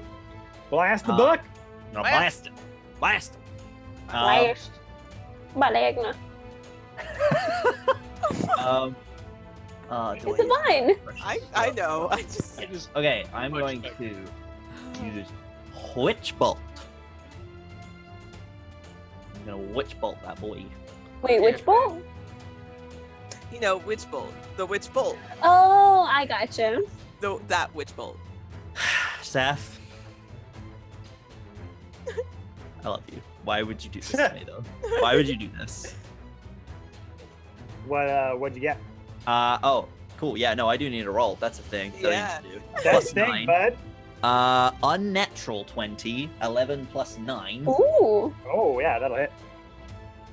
Cool. Right, let me, I'm gonna grab rolls real quick so I don't have to roll that many dice, 'cause that's a lot of dice for that one. 5d12. Bam! That is, 31 damage. 31 Lightning damage. Oof. Okay. 31. You go into this sort of weird magical spirit-like things are coming out of the book, and right away you just holy shit! Witch bolt just blast it. Elia kind of gets out of the way to make sure the blast doesn't miss and hit her square in the face. Kind of ducks down behind the back desk, and and this entity just absorbs the witch bolt. Cloud form just kind of takes the hit, kind of becomes small for a second, but then starts to rise up again. Oh, I hate that. Nope. Anything else? I've already cast a spell that turn, so I cannot do anything else. I'm afraid. I'm scared. If I move away from it, it's gonna get an attack opportunity. I guess I'll just stay where I am. Yes, that's gonna be me. Okay. That's all I With can that, do. we come to Ramira. Hello. Okay, so I just want to confirm, am I far enough? Oh wait, no, it's right next to me. Just kidding. I see that it moves now. Sorry. I'm gonna go ahead and cast Bane at first level. So the creature has to make a charisma save of 17 or higher to stop me. Okay. Charisma 17. Yeah, she's just gonna throw a marshmallow into the void and be like, "Stop being mean!" and just throws the marshmallow at the cloud. Stop it. Get some help. Charisma. I immediately thought. So I put what it looks like into the Discord chat if you want to look at Oh that. yeah, I just saw it. Yes, good. Oh no. 17. Damn it. Does that mean it wins? What was your DC for it? 17. Oh, it's meet or beat. Ah, dang it. So it doesn't work. My marshmallow passes right through it. Kind of go throw the marshmallow, and you like throw it to be an arcane focus, and you're about to clear, sort of charge it up with something, but this weird ethereal mist, multicolored mist, just goes, just like the mist just makes a hole through it and just goes back You could together. at least eat it. And then Does it- just like does it puts her take hands on her hips and marshmallow that's it. in? Anything else? Nope, that's it. Nope. Okay. So right after that, we come to Fiend. Mr. Fiend quickly throws his arm onto the desk, and like there's a space between his sleeve and his skin, and it gets motions to Chewinga to quickly retreat. Oh. Yeah, all the chewingas on the front desk thing. As soon as that thing opened, went and like all light. Any light that's in this room, even though there's no like physical light bulbs or torches or anything, you're just going from natural light. The natural light around you as this thing's kind of growing is just getting dimmer all of a sudden. So those things, as soon as that thing popped out, they went and just like jumped off the front desk, and you go and then try to collect them and put them like kind of back in your pockets. What would you like to do? As you see the pages just kind of getting flooded with weird arcane runic symbols from these blank pages now getting full, almost funneled with these letters and sigils just starting to overtake the pages and funneling into this arcane cloud. Can I attempt to figure out what kind of creature this is? Yeah. Roll an Arcana check.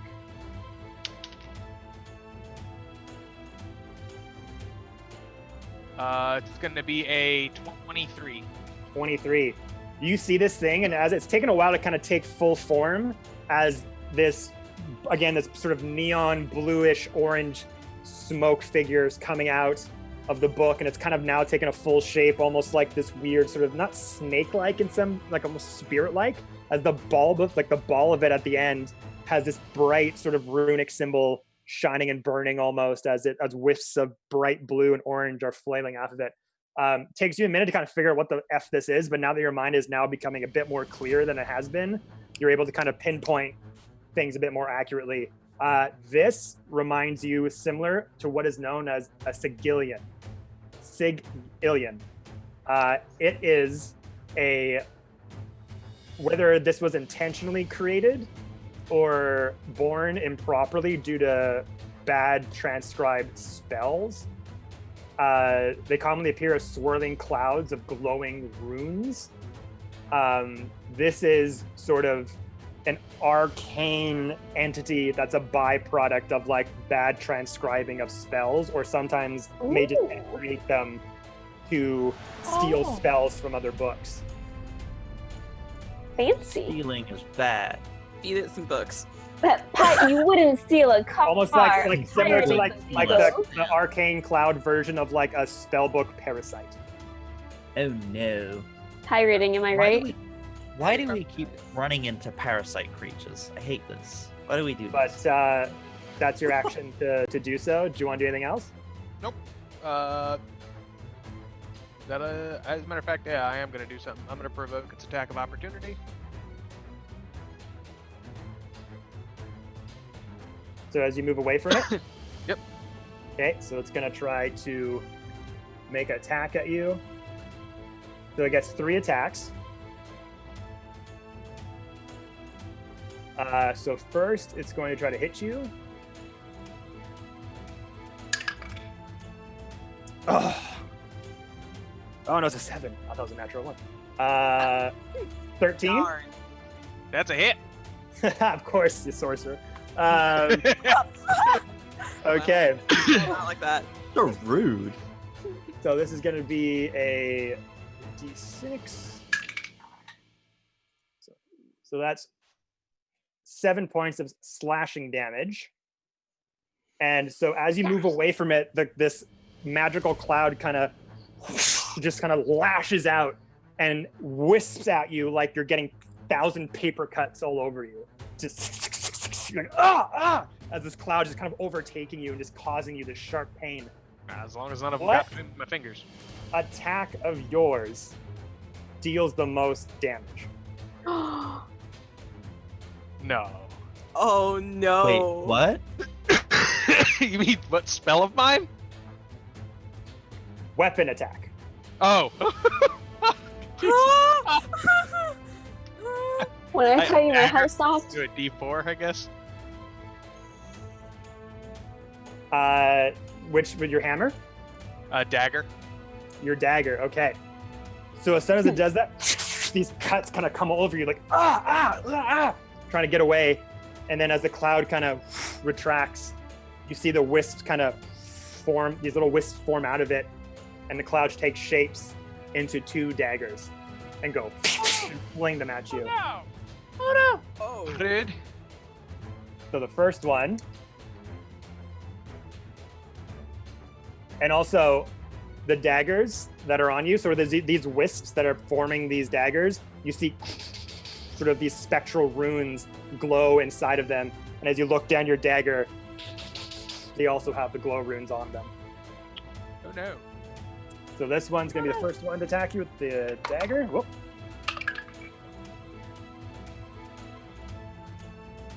That's an 11 for the first one. On the attack? Yeah. That's a miss. This is a 19 for the second one. That's a hit. Okay.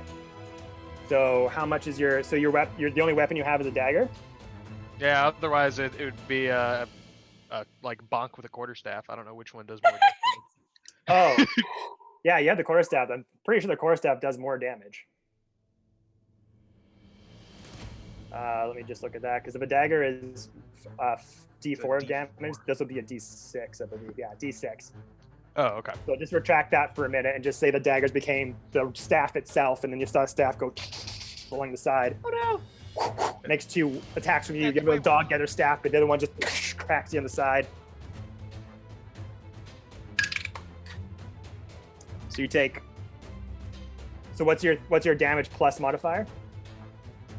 Or actually, the modifier doesn't work. Yeah, so it's just a one point of bludgeoning damage. I got a 1 on that one.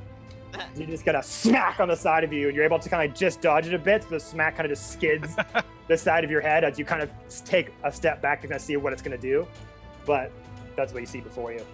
Cool. All right. And then after that, it is the Sigillian's turn. Boo. Or Sigillian, I should say. Go It's home, going to Jill. make an attack at Tark. Oh,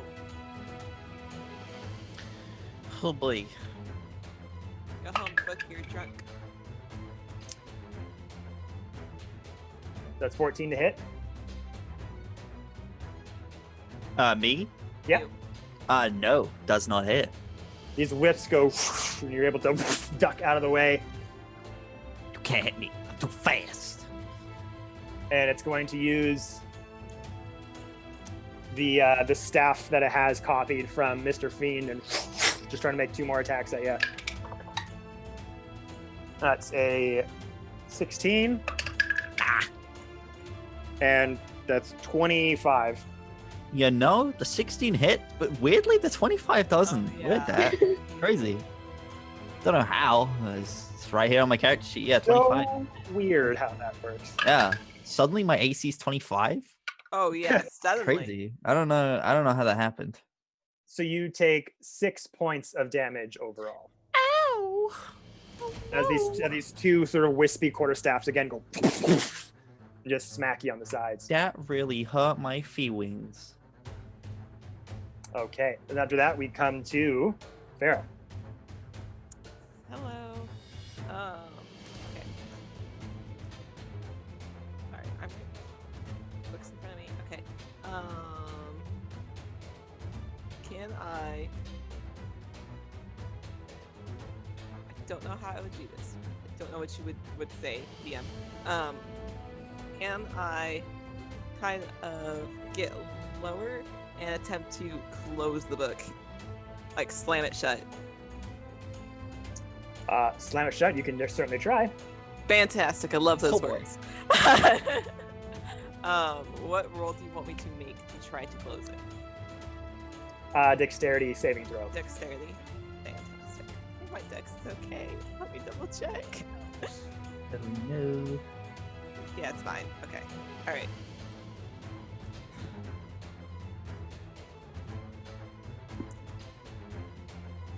That's an 18. 16. Ooh. That's an 18. Yeah. So you go to close the book, rub to it.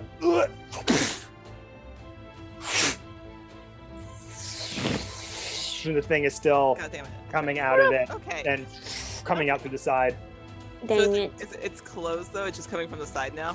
Yeah, it's just coming out from the Okay, other pages of the book. Well- As you have it in your hands, and this thing yeah, is it's like, wisping off the side. hold on. I didn't think this was gonna work. I didn't think I'd get this far. I don't know. I didn't think I'd I get didn't this far. this far. Okay, hold on. So while I'm standing here holding it, I want to see if I can.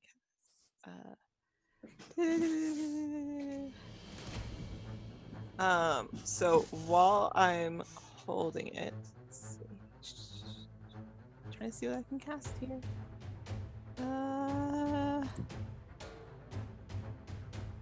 Let's see. I really don't think I'd get this far. Pocket dimension.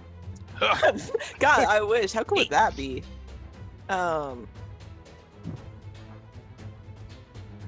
Revenge for extending. Okay. I guess can I use Hellish Rebuke on it since it's an object I can see and I'm holding it? Sure. Okay, I'm gonna do that. I'm going to try to cast Hellish Rebuke at let's see, 2nd level. Let's see here. Hellish Rebuke. Okay, does it need to? Does it just rolling to hit? Yep, that's Yeah. 16 plus 7. So 16, 20. 16.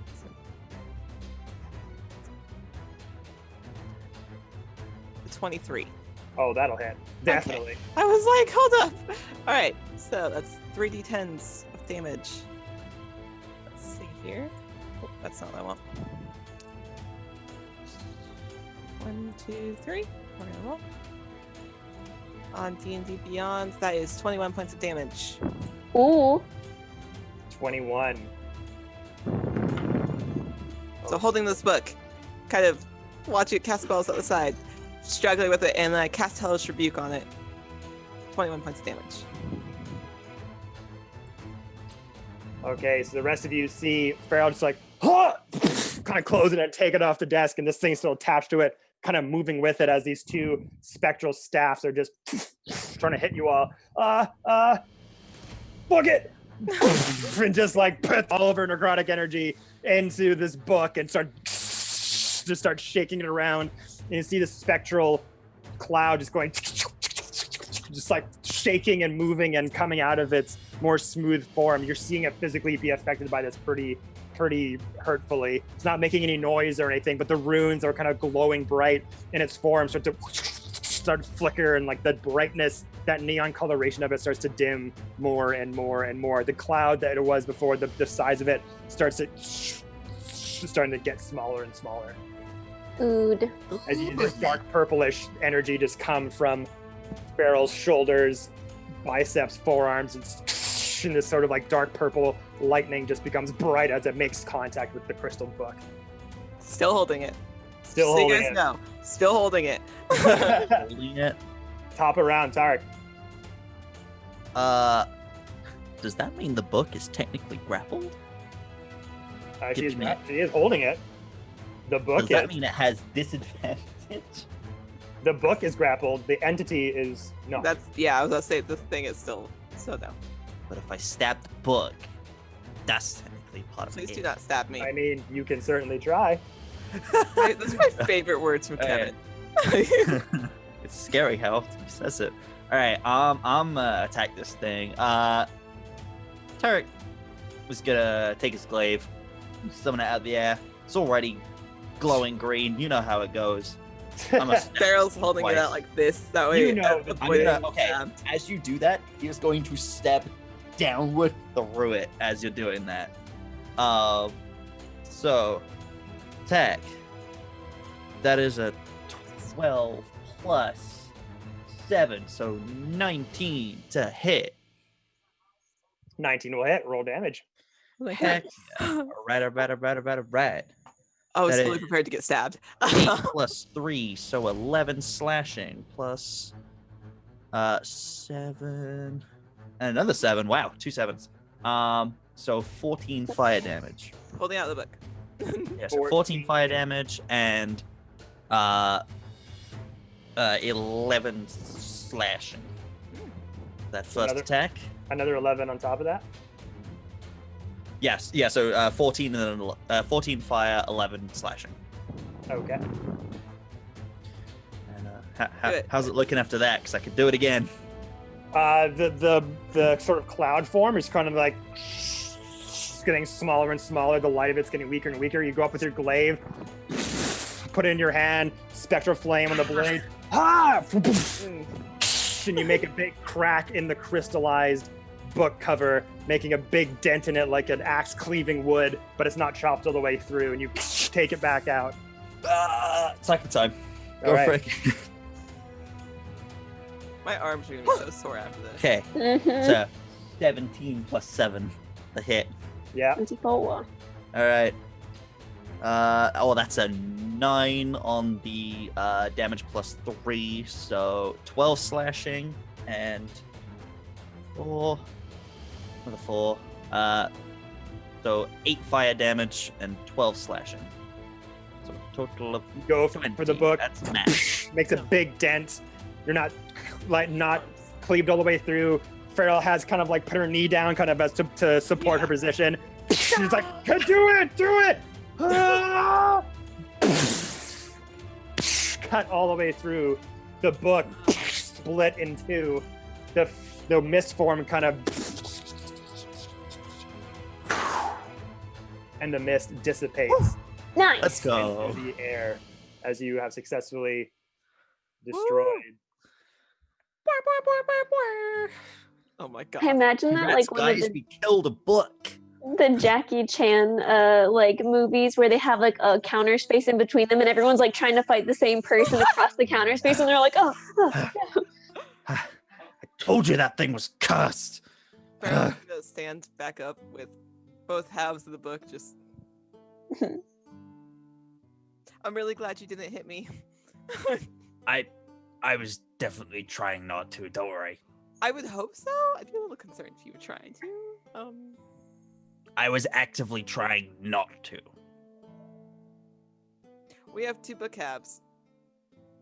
2 halves of a cursed book. Y'all didn't believe me. But I told you. When does Derek say y'all? I honestly. That was me. That was me. Sorry. He doesn't say that. You guys Yeah? didn't believe me. As you guys have like murdered this book, cleaved it into Ilya, the pink furred fingers coming to the front desk. What the hell was that? Do you Reading believe can we're not be- Oblex now? Dangerous business. Cursed book. I told them, but they didn't believe me. I mean, I've seen some crazy stuff, but it's definitely the weirdest so far. And just Are kind you of looks alright? over. Yes, I think I'm okay. I just want to get the F out of this place. Jesus Christ, I can't take any more of this stuff. And it just kind of puts her hand in her head for a minute there. I As you pat her. We'll pat her on the head as she's just knelt down to your size. But you have 2 halves of the book. Like, I guess, was there even any words in that thing? I mean, I guess I could try to take a look at it if you still want me to. Do we really want to? I mean, it's half a book. Can we open half a book? I mean, the part that's still bound, yeah. I was gonna say, depending on where the binding I'm is. holding the one that doesn't have binding, like a sandwich, just trying to hold it together, and I will hand her the other one that's still bound, be like, I guess that one. So just It is holding with now a stack of papers in my hands. a chewinga-sized book. A chewinga-sized book. So you go over and give her the other half. Hmm. Okay. So she looks Tarka's over. ready in case it comes alive again. Just in Okay. case. And as you're gonna put down both halves, just like starts to open a book. Like, have any of you ever seen anything like that before? No. Not like that, no. This is why I hate reading. Does Mr. Fiend actively have a pipe now? Yes, he does. Love During it. this battle, he was found like, one over in the corner. yeah, during this battle, he was like, Yeah. no, they got it. I'll go get the pipe. All right. So It's a looking little over- chewinga butt warmer. Boo! So looking over the book, kind of opens it up, and the words are finally back on the page. But again, it's cleaved in half, and a lot of it is written in like half common, half deep speech. Can And- I read it with eyes of the Rune Keeper? Allows you to read any language. Yes. All written languages. It translates so I can read it. Okay. I believe. I can double check that, but I'm pretty sure. Pretty sure that's what it does. Yeah, eyes of reading. Can read all writing. Not even written languages, can just read all writing. Okay. So you go to open it up, and she just kind of looks at this and goes, "I'm not really. I mean, I know some languages, dearies, but I'm not sure I can really make out what this is." Just holds up 2 halves of the book with all this. Again. You can. Yes, I have an ability that allows me to read everything, despite the fact that I hate reading. Don't know why. You know what? Let me just try. Seems a bit counterintuitive, but all right. And then just kind of hands you over both the halves of the book, and you kind of try to piece them together, and you're trying to open it up. It's very hard to make out what's left, as that Sigillian had devoured a lot of the pages already from inside the book. But from you kind of reading it over, using those sort of your eyes, you kind of turn on that's, is it a spell or an item that you have that makes you do that? It's just I think it's just innate ability. Just out of my Eldritch brain. Invocation. Right. Yeah, it's an So you Eldritch see Invocation. Tarek's eyes, the pupils inside of their eyes start to change as the black in their Like, eyes think he just change puts on into these like glasses. almost like ruby like crystallized sapphires as they kind of their eyes kind of change for a bit, and they're kind of just going over what's left of this book. And again, it's very hard to piece together what this is because a lot of it's gone, but you basically gathered this was a wizard's tome of some kind. And inside has kind of a written documents of what spells this particular wizard had in their arsenal. But it's unusable now because it is destroyed. There's a lot of it is unusable, but you find a couple of the incantations that are intact. Which ones do I find? So the ones that you do find are comprehend languages, Oh. Helpful. Misty Step, Oh. and Evard's Black Tentacles. Not a bad spell. Nice. I'm guessing I can't use those. These are mainly for wizards. Yeah, that's what I was thinking. Yeah. So, Mostly wizards are able to kind of like look through tomes and exact knowledge in this case. But there are ways that if something is still, if sort of incantations are kind of somewhat intact, you could try to take this book to someone who may have the knowledge to extract it and be able to maybe put on a scroll for you or something like that. Yeah. I will take those 3 pages that I can recover from it and pass them to Fiend and go, spells. You could use these. Pretty sure I can't, but They're, you read Make a books. nice bed Not all merchant. you wizards just use spells for books. Isn't that what you do? Well, Mr. Fino Wizard? Yeah, No. literally. Oh, is he not? Oh, wait, no, He's it's a sorcerer. sorcerer. My bad. Mr. Fiend has innate talent. He's not a bookish. You're right. wizard. My bad. Great. But nonetheless, finding those pages Fine. that You were can still a have bit them. Or intact, do you want me to have them? you rip those out. And Ilya's just looking at you guys and like, all right, well, John, do you want to keep track of those, or do you want me to keep track of them? Oh, you can keep track of them. Okay, cool. Okay. Derek will keep them then. So that was what were those 3? that was comprehend languages, Misty Step, and Evard's Black Tentacles. Nice. Thank you. And with all that commotion kind of coming down, Ilya's just like, all right, well, do you have anything else? I'm gonna go back. I'm gonna get to the back and start getting all of my supplies and everything all ready for whatever comes next up to this journey. We should probably go make an announcement to the town. Yes, Came that's true. here for something. I can't quite remember. Oh, Ramira, your Mm. cloak. Yes. Or 600 gold, whatever you would prefer to give me. Or both. I mean, I do have the cloak still if you want it. She just puts her hands out. Such a fun thing, such a fine thing. And just kind of like runs back and picks up your mantle, your cloak mantle. That I thought I sent you the stats for that. Let me just see. Yeah, it's the manta ray thingy. Yeah. So do you have the stats for that already? Yeah, I can add it into the Dinda Beyond. Heck yeah. Yeah. So it was the Look at mantle. the manta ray. Yes, the cloak of manta There you go. Yeah, cloak of manta ray. So for those watching, this cloak is really, really cool. It kind of has a sort of dark grayish color to it with like gold trim around the hood and sort of the collar area, and around sort of intricate designs sort of at the tips. The bottoms of it, like the back of it, is a bit higher up, and then the sort of bottom part kind of points down, and there's a little like manta tail sort of coming off the end of it. And while wearing this cloak with its hood up, you can breathe underwater, and you have a swimming speed of 60 feet.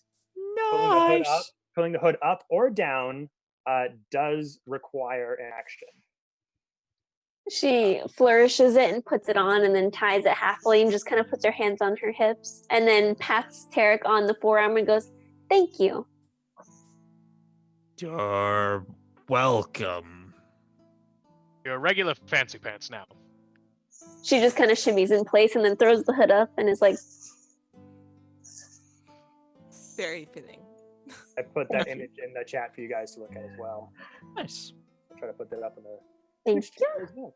That's Dutch comes cool. back and hands it over to you. And who has the nunchucks right now? I think Fiend took them. Yeah, I think, John yeah. had them. They were thrown at Mr. Fiend. Yeah, Yes. they were thrown at him. You know, do you want to know how to use those? You don't want to hurt yourself using those bad boys. Sure. What is it? All right, come over here. Come over here. She kind of ushers you forward and kind of like starts to put it down the table and kind of starts to explain to you the intricate nature of it. Mhm. So what this does Items. is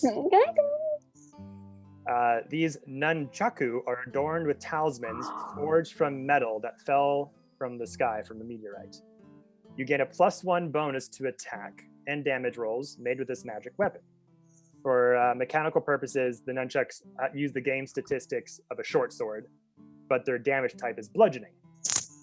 Nice. When you roll a nat 20 on an attack roll made with this weapon, the target takes 1 additional weapon damage die of lightning damage, and the strike creates a burst of thunderous sound that can be heard up to 100 feet away.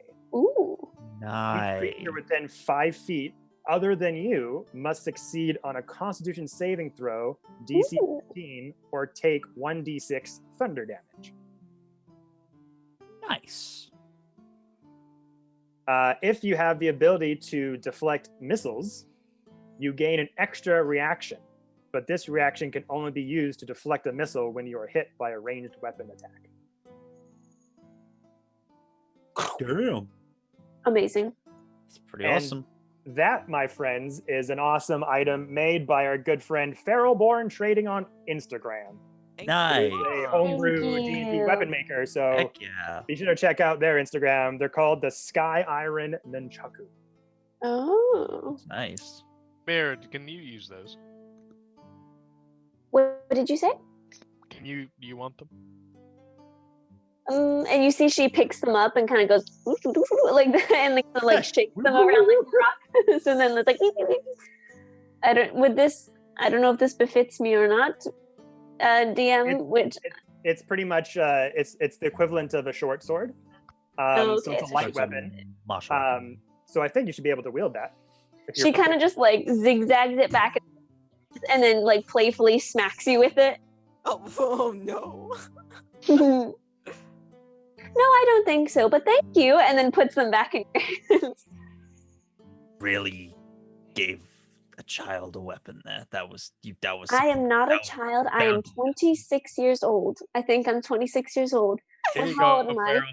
It's I don't know how old I am. Hang on. Wait, how? I am 20 something. Did I give Oh you shit. Okay. She looks at you and she goes, I am 26. And then just looks at you. Right. I forget. Wait, I'm trying to remember how old I am now. I think I'm like 24 We're like, wait, how old are we? or I didn't something. put an age God, on all the years blur together. the And then background she goes, signs I think show Tarek's me. When you 24. say that, she goes, I am 26. How old are you, Tarek? Old enough. That means I'm most likely older than you, which means you have to That doesn't respect mean me. that, does it? And she like boops you on the nose again. You have to respect me. I am your elder. And then she kind of just like saunters Like off. a child, though. That she's or he's gone. so old he doesn't Well. know what to say. And as you guys are having this very constructive conversation, Very constructive. Extremely constructive. kind of talking amongst yourselves, Ilya describing these nunchaku, you start to hear voices outside the shop coming from the town center. And Mr. it sounds heated. I believe like- that's you're calling Mr. Fiends. A group of people kind of very much in a heated discussion outside. And as that sort of brief sounds of argument coming from the town square, Ilya kind of looks over and says, dearies, I think it's about to pop off out there. You might want to get out and figure out I'm what's sorry, going it's on. about to what? Okay, I'm sorry. I try don't to have say time cool for things this. sometimes. It doesn't always work out. God damn it. How I'm do you back. do, Okay, fellow Farrell's kid? like, we don't have time for this. And she's going to kind of like open the door enough to like look out. Sorry, hear it now, Yeah. you. I'm gonna go get my wares all collected, okay? You go do your thing. I tried Right. to He say is one cool woke. thing and no one ever let me say anything cool anymore. And just She's like woke. comes out the door, She's awoke, you guys. embarrassed as they try to say some slang. They just Okay, immediately so shut down. Farrell's opening the door enough to peek out. So you go peek outside the shop Open the door, push it open. and sort of over to kind of northwest of you. You can kind of see that the town center is probably like 40 feet or so away from you are, and you see a huddled group of people at the stage where Fiend made his farewell speech with Oh, you. great. How many? When I lit myself on fire. Yeah. Yes. How many people? From where you're seeing it right now, you probably see a good like 45. Oh, or so. fantastic. 45? So, My seeing that, subjects await. seeing that, Ugh. Farrell's going to look back and say, we were saying how we needed to gather the people and make an announcement. I think they're Right. ready. They've gathered themselves. That's never a good sign. It's not Typically, because no. they sound upset. There's about 40-ish, 45 looking out again. What do you want to do, Fiend? I suppose we can go talk to him. These are you your should- people. You should probably talk to them. If I try and talk to them, I'll probably just end up blasting them, and that's probably not a good idea. Tarek, that is the opposite of talking. I've been rubbing off on you. Mr. Farrell's Fiend gonna, opens the door. Farrell's gonna step through and open the door and kind of like, And I will follow closely behind Fiend. I'll wait and head out with Farrell. opening the door Alright. behind me as we head that direction. So you head that direction, and as you get closer to town square, the sort of muffled arguments start to become more clear, as there's one person on the stage kind of Oh no. directing traffic at the others. And as the town center kind of comes into view, What's the range on Eldritch Blast? I swear to God. Oh my god. I'm kidding. you see It's 240 feet. an a orc female, sort of shaved head, wearing kind of like commoner clothes, and this orc who Ramira and Mr. Fiend knows as Alonda Heldwraith. Alonda Heldwraith. Wanda Hey. Hellgraith. Alonda Heldwraith. So you see this orc, and she's about probably late 30s, I bet. And she's in a huff. She's directing the crowd as the remaining sort of villagers of Wagon community have come to the center. And as you kind of get closer to the town square, you hear her say, "I've had enough. They brought us here. They said this was a place of prosperity. They said that we would be happy. And look at us!" And everyone's like, "Yeah, yeah." And they're all just like very much just supporting everything she says. She's like, we've been here all this time. And what do we have to show for it? They took all of our money and put it in a treasury that we don't even know what it is. Half the town's gone. Half the wagons are gone. I don't even know if we can get out of here. We're low on food. We're in the middle of nowhere because this person, and then points to you, Mr. Fiend, as you get closer into view with your friends, tricked all of us. Who of you knows if they're who they say they are? They could be the beasts themselves. And all the people are kind of looking over you, and it's a very like tense situation. Yeah, I shouldn't get involved in that. Tarek says no. quietly to Farrell. No, Yeah, that's a bad idea. I would stay back. I'm learning, though. You are. I'm very proud of Normally, you. I would just... Ramira's like a quarter way behind Mr. Fiend, but she's still got the like a smile and like a wave behind him. This woman, this orc, on the stage, just looks over at him. You! What are you going to do to fix this? As all their memories have seemingly just like been flushed back, as you kind of hear people kind of muttering to themselves throughout the crowd about lost memories, about like remembering sort of acts and people missing and strange things about the town that they had seemingly forgot. Do you just stay where you are, or do you kind of come closer to the stage? I go closer to the stage, yes. The rest of you follow, or are you So staying where buying you enough time to think of something in my head. Yeah, I'm gonna follow just in case. Yup. Yeah, I'm slowly coming behind him, like half behind, half in, like, you know, visible. Just We are their personal guard. It's fine. I approach the stage as best as humanly possible without getting accosted. Okay.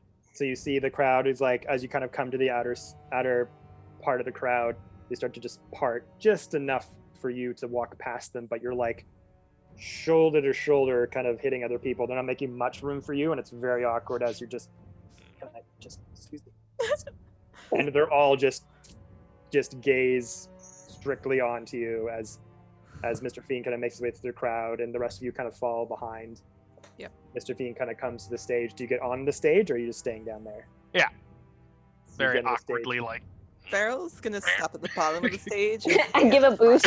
Stairs. I don't... Farrell's gonna stop at one side of the stage and stand there just in case anybody tries coming up. Tarek will go to the other side. I'm gonna Somebody alley-oop Mr. Fiend onto the stage, like, and the one. thank you.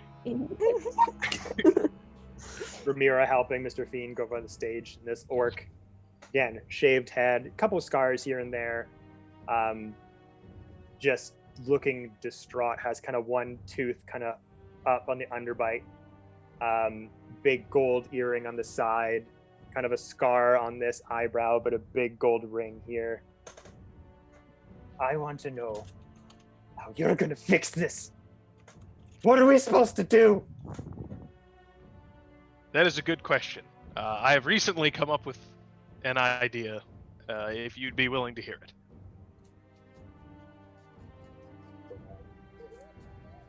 If we can gather the remaining wagons inside Wagon's community and create a caravan, my party, the Frostbreakers, will guard and protect this caravan down to the 10 towns. South. And as you say that, the crowd kind of bursts into sort of murmurs and discussion, and you hear one kind of voice out in the crowd gonna say, "What are we gonna do when we get to where we're going? We have no money!" Yeah, and everyone just starts agreeing with that. That's a good question. I have no idea where the safe is. I have no money either. You said that there's 45 people? Roughly, yeah. It's just like a gathering, small gathering inside. So, very, very cautiously, because Ramira keeps her money inside her clothing, she's going to go out and pass 1 gold out to each person. And quietly say, I only have, this is all I have. And she kind of just passes 45 gold out, 1 for each person. And you start kind of like handing 1 gold out, and like you see the first couple people take it, and it's just like this look of like, great, 1 gold, like you're trying to do a nice thing, but it's clearly just like not accepted. You get to like probably the 4th or 5th person till like people just start turning you away and like That's not fine. And they're just kind of in a huff, and they look back at you, Mr. Fiend, like, oh, how convenient for you. You don't know have any money. You don't know what you're going to do. The only thing I can remember about our safe for Wagons community is that you, Lee, had the key, but I could break in if we find it. You can break into the treasury, Yes. But but you don't know where it is? Right. We would all need to work together in order to find it. It's somewhere underground. And much like you, my memories are stolen too. How do we know? How can we trust you?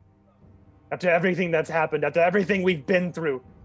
My sons have been missing for 2 weeks, and I don't know where they are!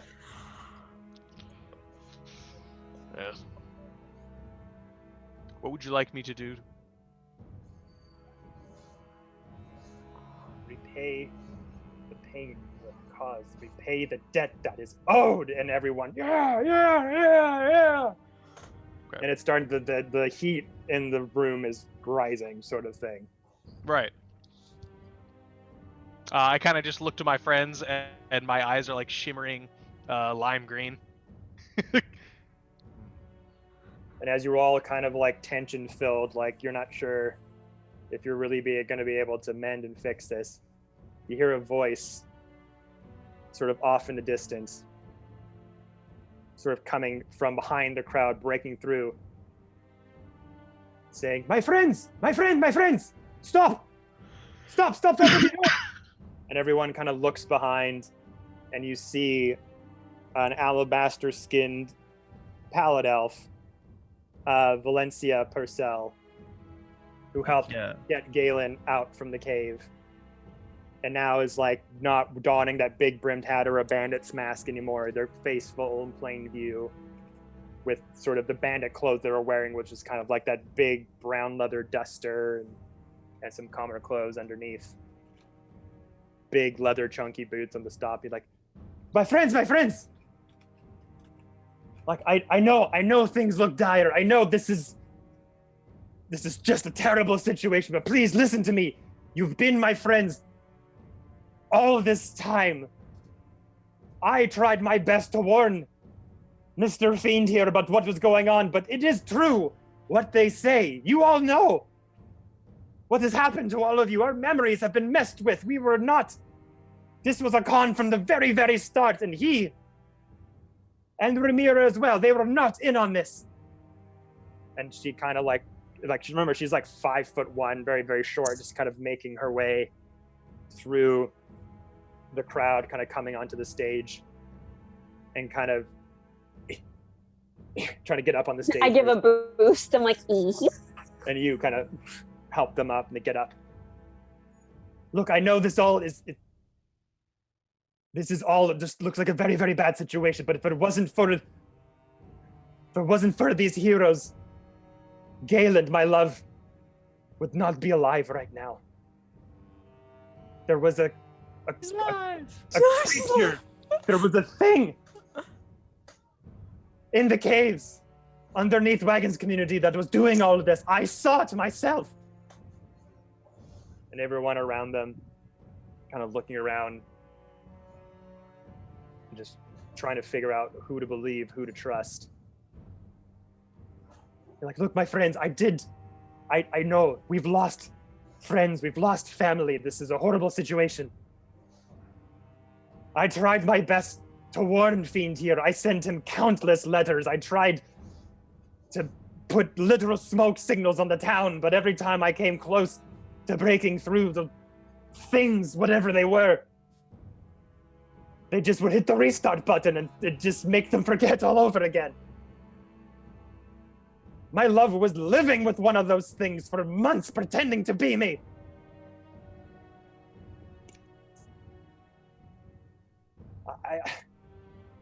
None of us can go back to the way things were, but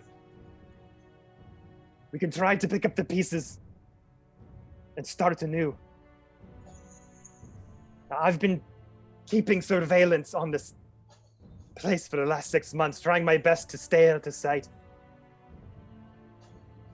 Now, I may not know exactly where this treasury could be, but I've heard things hiding in the shadows. I may have an idea about where could be. Oh. That's good. But I can't promise gold will replace the pain you have all been feeling, all of the family that's been lost. No amount of gold is going to be able to bring that back. Now, we have to work together. The Oblexes might have made this community a farce, but we can try to salvage what's left over. Please, don't let these creatures win. Don't let them turn you into something you're not. I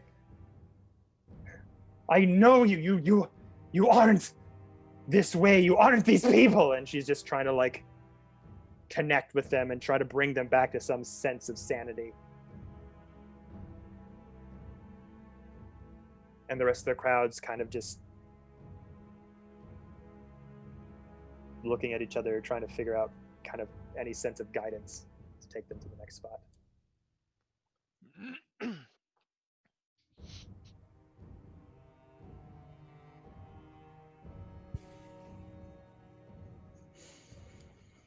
Maybe they could give us some time. I kind of like whisper up towards the area of like Fiend and Valencia. Maybe we could look for a few days and then come back. We give them things. Just tell us what to do, Fiend. Farrell's gonna kind of look up. Tell us what to do. This is the first time I've tried to quell negative emotions. Normally, you're the just one to leaving. cause the chaos. True. One would say that if you know how to break something, you know how to fix it. This is not true. This is not the case. No. No, that's definitely not true. This is not the case at all. I can tell you that's absolute. I didn't cause this chaos. So, okay, Farrell's going to turn to the crowd, seeing Mr. Fiend racking his brain for an answer of what to tell them, and look to them and say, we can do what we can. If you guys trust us, you've at least heard of us as Frostbreakers. Give us the chance to do something right here too. Crowd's all just looking at each other. The orc mother on the stage too, just looking to just fill any void in their hearts right now. They're just so angry, not only at the current situation, but just at that feeling of being taken over, that feeling of being tricked. It's just they just want something to put that pain to. Ramira's gonna walk over towards the edge of the stage because she's still on the ground. And the orc woman is on the stage, right? Yeah. Okay, she's gonna kind of go over and like hold her hands at the edge of the stage and look up at her. I know it does not make the pain go away, but I also do not know where I will go or what I will do or who to go back to. You're not by yourself. And then she kind of breaks the gaze and kind of just goes back to leaning towards the crowd. Ramirez and kind of look to the orc mother. I know what it is to love someone very much and then lose them. In situations that you can't control or have nothing, no power to change them. But at least give us the chance to try to do something right. Otherwise, you're just going to be angry for the rest of your life, and that's no way to live. Well said. Make a persuasion roll. Okay. What's my persuasion? Hold on. Okay. All right. Fingers crossed. That's a 17. 16 plus 1. Nice. 17. So you give that and with Ramira as well, kind of giving those sincere speeches. The crowd is starting to just seems like they're starting to breathe for the first time since you saw them. And this is just like the very next day after all this happened. It's going to take time. It's not going to be fixed overnight or in a month's time. But at least let's try to help. The best thing we can all do right now, or all of you can do right now, is, well, it's clear that no one's can stay here or wants to stay here, so do your best to gather your things and we'll do what we can to help, but none of us want to stay here, so prep your things and we'll try and get this caravan idea off the ground. If anything, you all know each other's pain the most, and you have your own group that could maybe talk about it. Mr. Fiend taps out his his pipe and puts it away. Says, "All right, listen. I've spent some of the better portion of my life here with the rest of you. I was your fearless leader for months. I've welcomed each and every one of you here.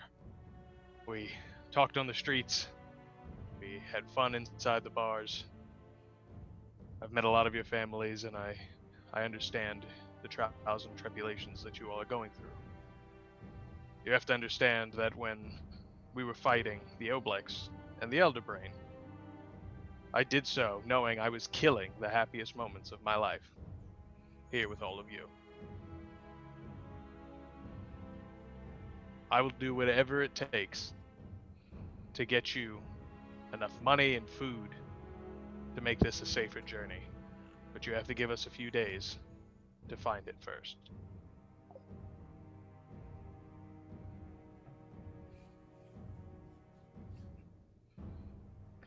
In the crowd, you see all different types of races: human, orc, elf, furbolg, young, old, children.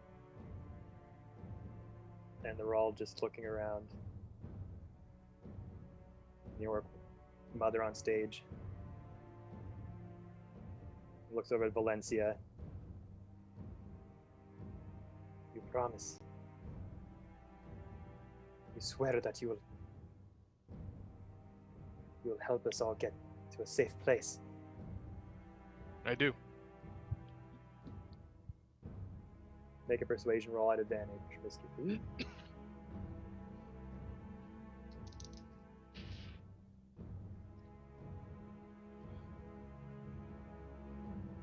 That is going to be a 20.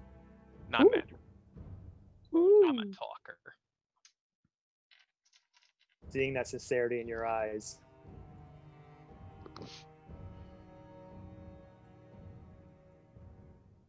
okay. If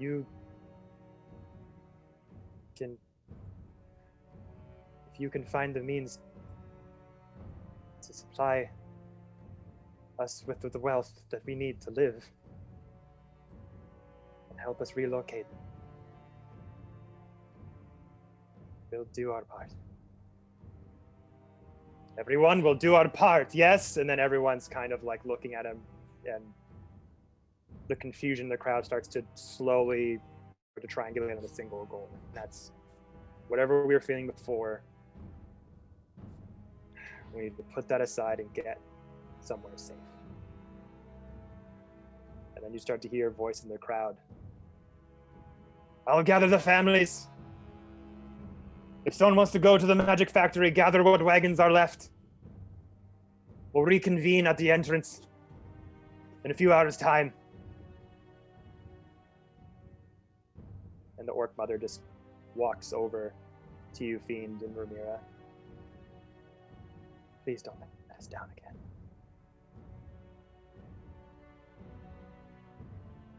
We have nothing left."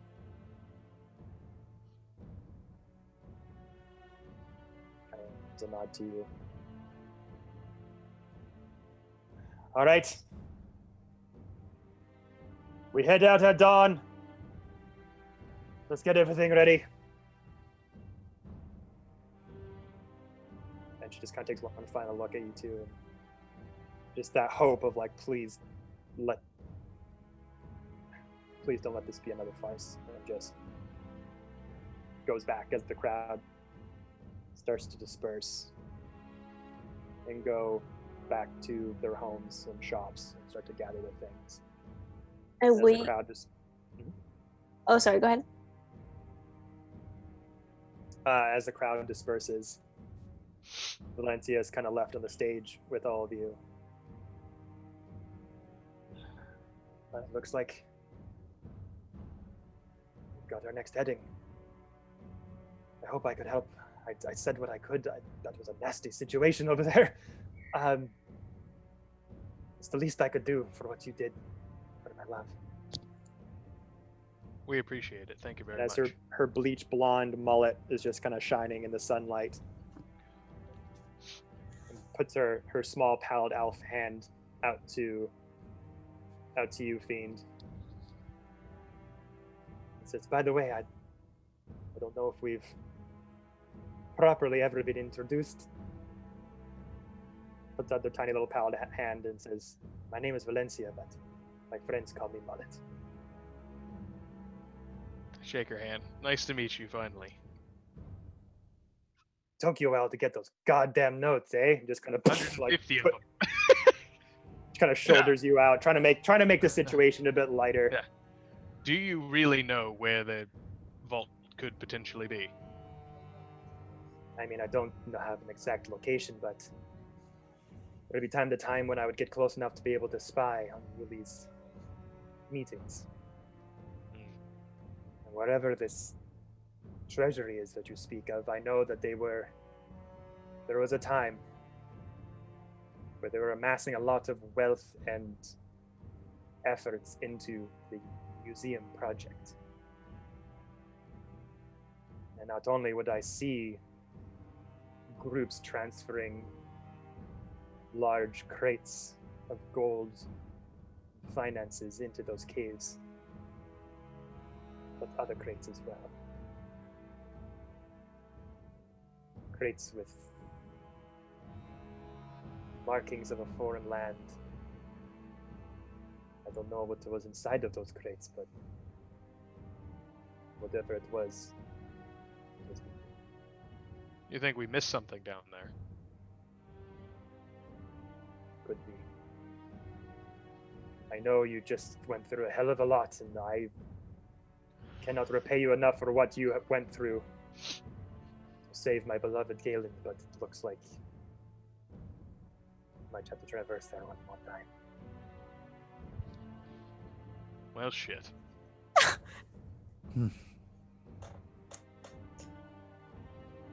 And then kind of looks down and over and kind of looks over at Ramira. And as you guys are kind of like dispersing, kind of talking amongst yourselves, she kind of goes over to Ramira and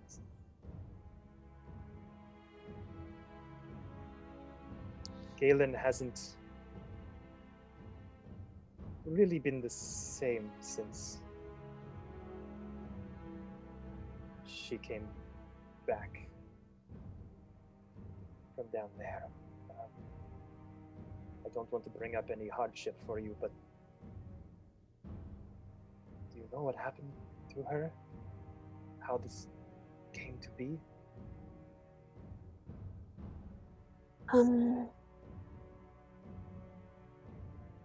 Oh, Seely.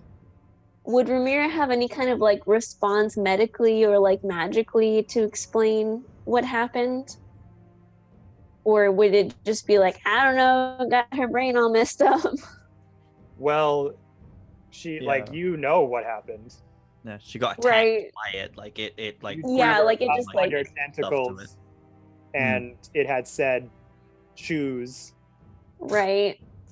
and But, like, I don't- basically- She got her brain all messed up by the elder brain. Like, is there a better way that I can say? That's up to you to decide. Oh no. Okay.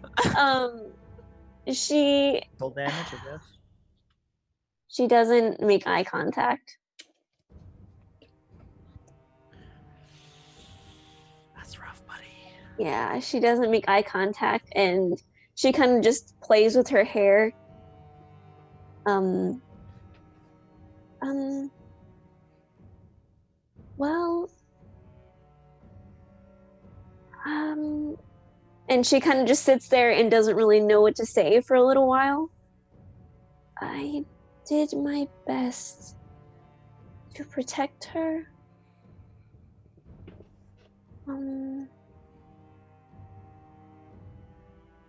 I don't know what to say. Hey. What do you mean you don't know what to say? You were there, no? You were both captured? Yes.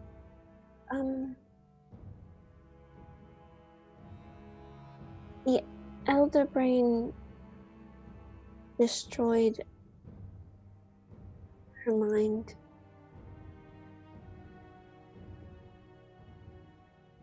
And at this point, she's kind of just like playing with her hands and like avidly like just destroying her fingers.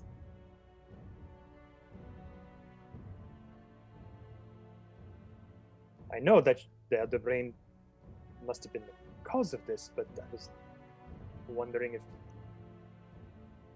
you had seen how it happened, or if you know how it came to be. Maybe in somehow describing it, I might be able to find a cure or a remedy to what's happened. Or if you give me just like any details of how this happened, would really appreciate it. I don't know per se. We were both held captive, and I attacked the tendril that was holding on to me, and then before I knew it, I was falling and she was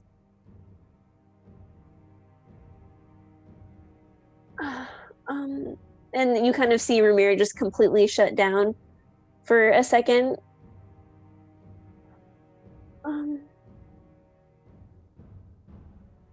And she kind of cuts out for a long segment there. And then she wasn't the way she was supposed to be anymore. And I tried to stop it, but the tendrils held on to her, and that was it. And she woke up not the same.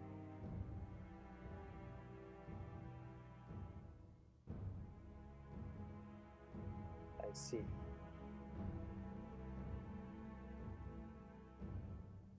Well, did your best. Situations cannot be easy. And Valencia is just kind of feeling a lot of confusing emotions all of a sudden. And right. Gather your things with the others. We'll meet back here in an hour. We'll see if you can find this treasury. I'll be back. And just kind of walks off. And the rest of you kind of standing there on the stage. Mr. Fiend leans down to the bottom of the stage where Ramira is, and then just pulls out a marshmallow.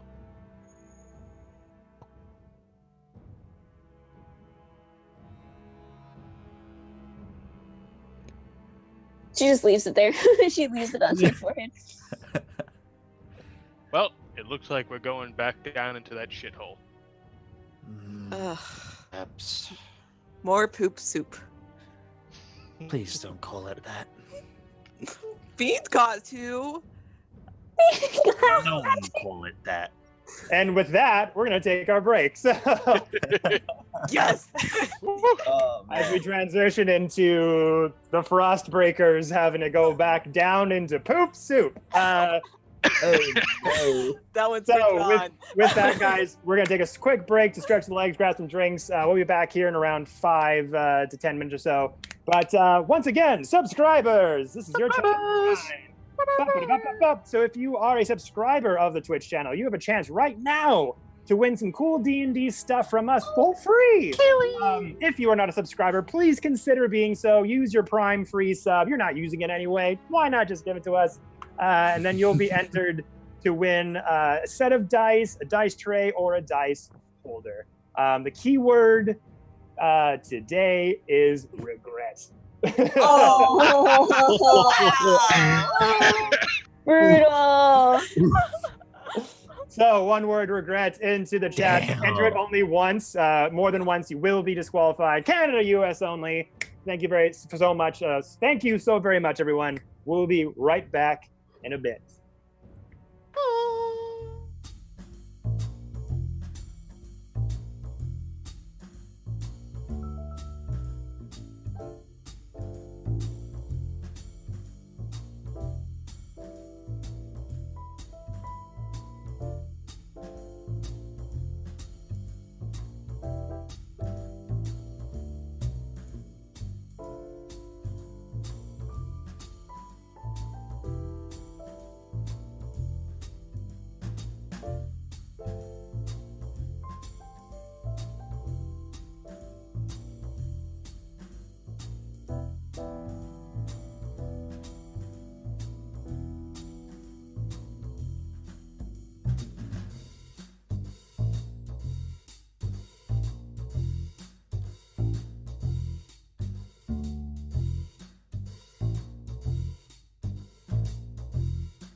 And we're back. Hello, everybody. Hello. So, let's get down to our winner for this week's giveaway subscriber. And that winner is God Smiley. Woo! Congrats, God Smiley. You've won your choice of a set of dice tray, or a dice holder. So congrats, man. Thank you so much for the sub today. Welcome to the stream and the shenanigans. Shout out Hope to you one of have- my best boys. I hope you'll have a good time. I think you will. Promise not to make you cry. Okay. So congrats, God Smiling, to everyone who entered the giveaway. Thank you so much. And as always, please consider being a subscriber, because if you are, you will have a chance to win cool D&D stuff every time we stream. So thank you guys all so much for supporting us. But let's transition back into Beyond the Realms. So right before the break, the party having started to deal, I should say, with the fallout of Wagon's community, having saved this town from some mind-controlling old Blexes, seemingly the solution that they have come up with was to take whatever remaining wagons, caravans that are left in this town, use them to help escort whatever is left of Wagon's community and take them to a safe place, that being of 10 towns, which is the nearest kind of settlement nearby. Ilya Rilk, the curiosity shop owner, was gathering all of her curiosities and items to begin to ship, so you can help them kind of escort their caravan to a next place of sale. So while this town is getting ready to do all of that organizing, you opted out to find out where the treasury is, the source of all the gold that Wagon's community is kept. So now you have gathered your things as Valencia Mullet Purcell, as she's known, went to kind of go and see to Galen before helping you traverse through the caves down below, as you all are now seemingly by the crate in the town square where Fiend, you had went to go rescue Ramira from before. And you've all kind of gathered there, and you see Valencia kind of coming towards you with that dusty old bandit cowboy hat on, with her big trench coat, leather duster coat on, big chunky boots. All right, you ready to do this? Whatever you are. Let's do it. All right, let's be rid of this place. Takes the grate off, jump down, and you find yourselves landing down to that first cavern that you remember that had a nest of Remora's eggs inside there. They are now gone. Oh. And you see there was about 3, 6, 12, or 3, 6, 9 eggs in sort of craters in dirty, muddy water. All the eggs are cracked. Oh no. Well, that's a thing. So that's kind of the first thing you see as Cracked as in born, or cracked as in born. oh. Oh no.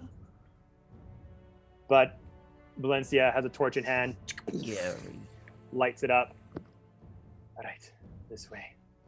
Starts to lead you through the caverns, and you're seeing all those familiar places that you were previously as you had gone through these caverns to find the Elder Brain, kind of going past that long sort of flowing river where you had found that spell book and that wand, traversing through where you saw those null bodies that had been freshly mauled that are seemingly still gone, as you noticed when you're coming out, that those bodies had suddenly vanished, and starts to lead you over to where Tarek and Farrell first dropped into these underground caverns.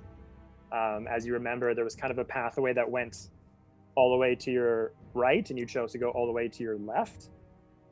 They continue to take you that way that you didn't go. Okay. And start going down a few series of tunnels and different ways, and she kind of like looks down the dirt, kind of looking at any footprints or trailings that could have been left behind by any workers that had gone by previously, and she's just a master tracker. So going through all these tunnels, you suddenly come to this opening at the end of a tunnel, and you see a fairly dim light at the end of it, almost looking like braziers might be fire lit at the end of it. And she kind of starts to go down here. Kind of leads you to the end of this long hallway, and again, it's very dark down here. Does everyone here have dark vision? I have devil sight. Well, Mhm. most of us have dark vision. Don't know. Yeah. I don't think so. I'm pretty sure you would. Right? I think changelings do. Have a look. Dean, I know But you have dark Ramira, vision. I thought you were human. I've got dark. I am a human in appearance. I am totally human. Human. Human. Wink. You know. We're human. I'm just a normal human girl who likes normal I'm a human human things thing. like bread and complaining all the time. It's an elf. Find them an elf. I Oh, don't you're so think much. I actually have dark vision. I have dark vision up Chat, to help 120 me. feet. Wow. Yeah, I don't think so. Okay. Not under your. So for I you, don't see it on my D&D Beyond sheet. Yeah. I think then it wouldn't be on there. She's just like this. Yeah, so it's very like a lot of you are pretty comfortable in these dark caverns, but as you go down this last hallway with that light at the end of it, you'll notice you'll start to see sort of support beams attached to the can. sides of the cavern. you sort do of have bent. dark vision. Just checked. Ah, there you go. You do have dark vision. So man-made Okay. structures that kind of built into the side of these caverns to keep them supporting from being caved in. So whatever this cave system is, you're starting to enter a place that's starting to become very much man-made. That excavation that you had heard about over time, this is seemingly the start of it. You go inside, Right. and if you go to your Roll20 map, Yeah. Yep. you'll see what Ooh. you kind of Oh, walk into. no. Go to the end of Oh. this Pathways. opening.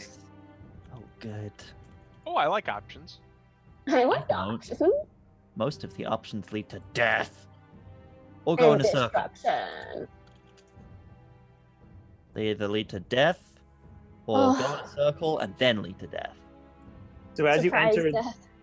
as you enter this kind of man-made tunnel structure, you'll notice right away just a couple of sort of man-made steps leading down to this kind of lower level of the cavern. A few different tunnels leading in various directions. You'll see a few braziers that are still lit, seemingly kept that way from recent activity, maybe from just a few hours ago or from the night before. You'll see 4 weird statues. They're not stone statues. They look like sort of metal constructs that have these hoods kind of over their heads and cape flying off of them, and they're all just standing there in kind of like action poses. I don't like it. I don't like Floating. it. I don't like that. That I do not like. That is a no. And you'll see 2 dead figures on the floor next to an open chest with little bits of silver and gold on the floor next to them. Ooh. One being a half elf male, and another one being an androgynous looking female human. And they're both just kind of on the ground. Looks like they've been dead but fresh. They Ah, activate. yes, the card. treasury. And this chest, whatever it is, seemingly looks like it was just like it fell over. But you see behind them sort of a dragged marks in the dirt. Seemingly looks like they were, whatever this was, they were dragging it out, trying to plunder whatever was in here. They do Oh, look they were like dragging the chest, or the bodies look like they've been dragged. the chest. Ah, okay. These 2 figures, they look familiar to you, Ramira and Fiend. These do look like citizens of Wagon's community. Again, probably in that heat of the night as people were leaving, people suddenly getting memories back. They didn't realize these two people might have just started wandering in these caves, trying to find a way out, or maybe trying to even seek whatever. Maybe they worked with the treasury. Whatever, for whatever reason, it's hard to pick out at this point. But from what you can see, 2 dead bodies, seemingly trying to drag some money out of this place, and looks like they were murdered where they stood. By like magical means or by like stabby means? Roll an investigation. Well, you know, that is one of my worst ones I could roll. That's an Avengers 12. 12. Doesn't look, they don't have any burn marks or any kind of magical sort of residue on them. It looks like these are definitely like slashing maneuvers. Like they were like stabbed and slashed to death. Ah, yes, ye old stabby means. Does the wounds look like they match the weapons that the statues are holding? They are not currently holding weapons. That's better. That's better. Hmm. Well then. Can we see into the chest? You're welcome to go for it if you want to move closer inside. I hate when Kevin uses like very vague. I would do words, that, like, but I can't move my token. Don't Oh, hold on. Yeah. I would like to say, however, that as I am moving up to it, I am moving very cautiously, and by cautiously, I mean I'm stealthing. Clarify that. Everyone is stealthing. Do. Here, let me give you control over your pieces. That would be great. Hold on, yes. Shout out to our King Anthems for "Don't be a mimic, don't be a mimic." Don't be a mimic. That's Don't all I be can a think of. mimic. Don't be a mimic. All right, you should have control over your pieces You've now. been told to hydrate or dihydrate. Cool. I am very slowly gonna move up to the chest, stealthily. Slowly Me and move John picked up things other than water. I have soda. It's actually water. I don't know what you're talking about. Saf's the only one who hydrated. John, insight check. I was about to say. Peach water. Yeah. I'll just very I slowly. rolled a 7. I move see up to the nothing. chest. John totally has water. So you go over to the chest. Mm-hmm. Uh, Stealthily. Yeah. Okay. All right. You win. So first roll a Don't at stealth me. check. Well, stealth check. If you are said stealthing, you have to roll a Oh. stealth check because you haven't mentioned you roll 15 plus 7. 22. 22. Okay. You guys are looking at me, but you still can't see me. So you very, very cautiously walk over, sort of past the dead bodies, look inside this chest, and it looks like a lot of whatever loot was inside of it has been like spilt on the ground, and the bulk of it taken away. But there is a few gold pieces and silver pieces on the ground. How much roughly?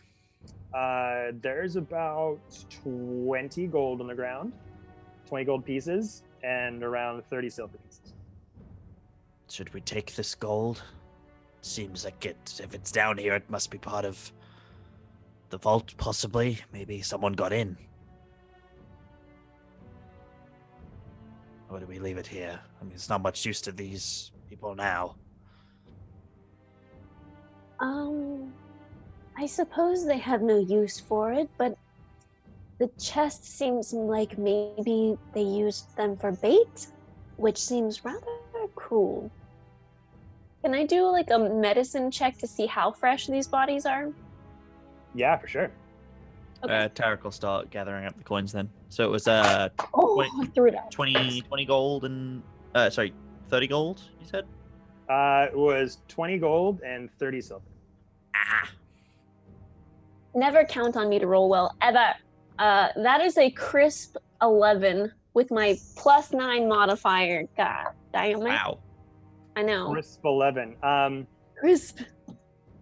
So as Tarek kind of goes up and starts gathering all the gold pieces that are on the ground, you look over these bodies and they look pretty fresh. They don't look like they've been here for like days on end. They look like this, whatever had gotten to them was in the last like 24 hours for sure. Like a fresh chicken egg, these bodies are fresh.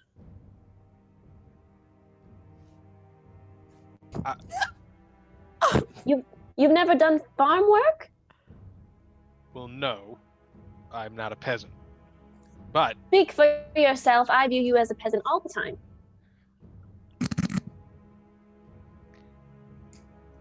I'm gonna go look at the statues now. Ramira I is think woke. you should. And then she kind of goes, shoo shoo, go on, do your thing. Burrow's gonna watch it and be like, damn. Well then. Pull out Hathawin. Hmm? Like a dagger. Little Dryad friend, do you know what these statues are?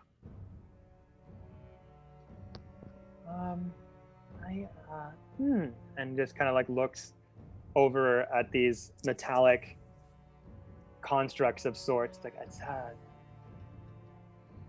think, think. Just starts knocking at the metal.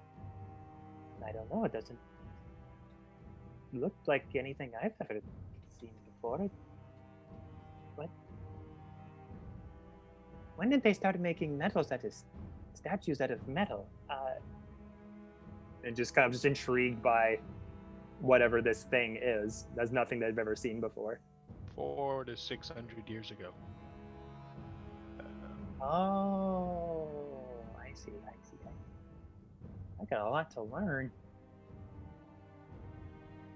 Apparently, I have a lot to teach. What is that? And just kind of points up at the construct, and you see sort of as the cloak's kind of draped over the shoulders of these things are kind of in these various striking poses. It's kind of peeking out of the cloak, the hooded cloak that's wearing, you see one half of a wheel and one half of a letter that looks like in the shape of a half of a W. Good eye. I put him back on my shoulder and then try to like shimmy up to investigate that letter and wheel. All right. So it's pretty much branded on this part of the metal. You kind of move over the cloak, and it has the Wagon community insignia kind of hammered into the metal piece. Make a investigation check really quick. That This would is be such a bad time. Awkward 5. Awkward 5. So looking over this construct, what?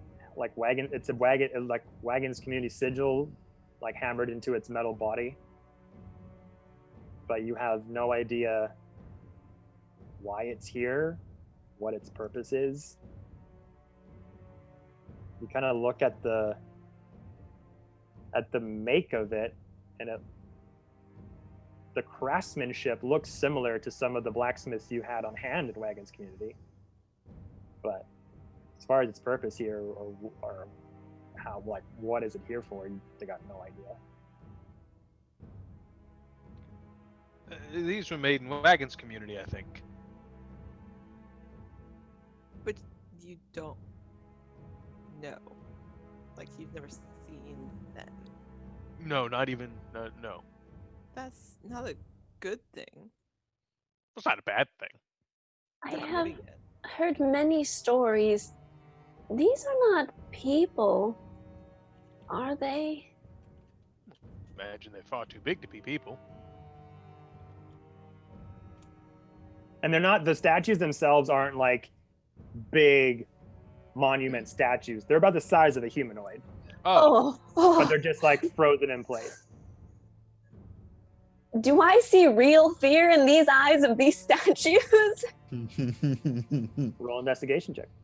My best one, thank you. I will do that. Another crispy 2 with a 0 modifier for me, so that is a 2. Thank you for asking. 2, yeah. So you're looking at She's these just up against weird metal sort of statuesque constructs, and you're looking into what you can maybe see as its eye slits of some kind, but It's fine. see any life into them. Can I try to move its helmet up, like the clunk of the? They look like Wagon's community soldier, like plate mail. Trying to. This looks more flush. The face itself isn't like a helmet. It's definitely like has this angular, solid headpiece to it. Okay. Try to picture. Do you remember Avengers Endgame? Gwyneth Paltrow's Iron Man helmet, which is kind of like one solid piece and it's kind of angular and flesh. Yeah. The eyes are kind of like almost bug-like. They're very small, but they're kind of angular and like and go up in an oval shape. But it's definitely not like a helmet of sorts. It's what the head is kind of one giant piece. Try to twist it, like take it off or whatever. You try to take it off. Yeah. All right, make a strength check.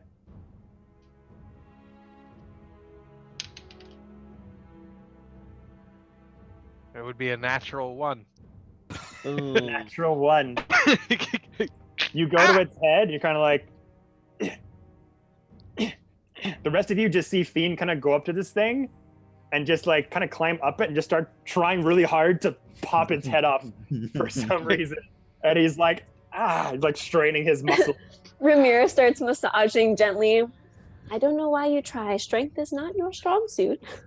No, I understand. It's not. She's like really getting in there. I just need to know what these are. This is aggravating. Can we move past them? Yeah, Or there's they- enough room. It's enough room that you could go like around them. They're kind of like on these raised pillars of sorts. They're pretty wide, but there's enough room for you to like get past them and go behind them if you want. Well, the good news is there's enough directions for all of us to go in a different one. Really want to split up down here? I did say that. I was like, let's not do that. I feel like we should do Insinuated such a one thing. of these swipey Wow, that hand was a good one. things Okay. in all case right. it triggers something. Here, Does it swipe, swipe, swipe. card swipe Among Us style? Multiple times because we're failing. And as you guys are all doing this, Mullet Purcell with the torch in hand. There's four passageways over here. I could take a direction if you want. And see what's exploring down this way, Yep. or Yeah, why not? I mean, you seem to survive on your own for quite some time. I trust that you won't die. this is up to you, of course. I can stay with you if you want, but I can also go scout ahead and see if there's anything down this way. No, go for it. We should go this way. We'll get half of it done. Howdy, friends. Turn out to die. And then turns around and we'll go down this path here. And that's the last we saw. I was about to say. Please. So many things have tried to kill that woman. Well,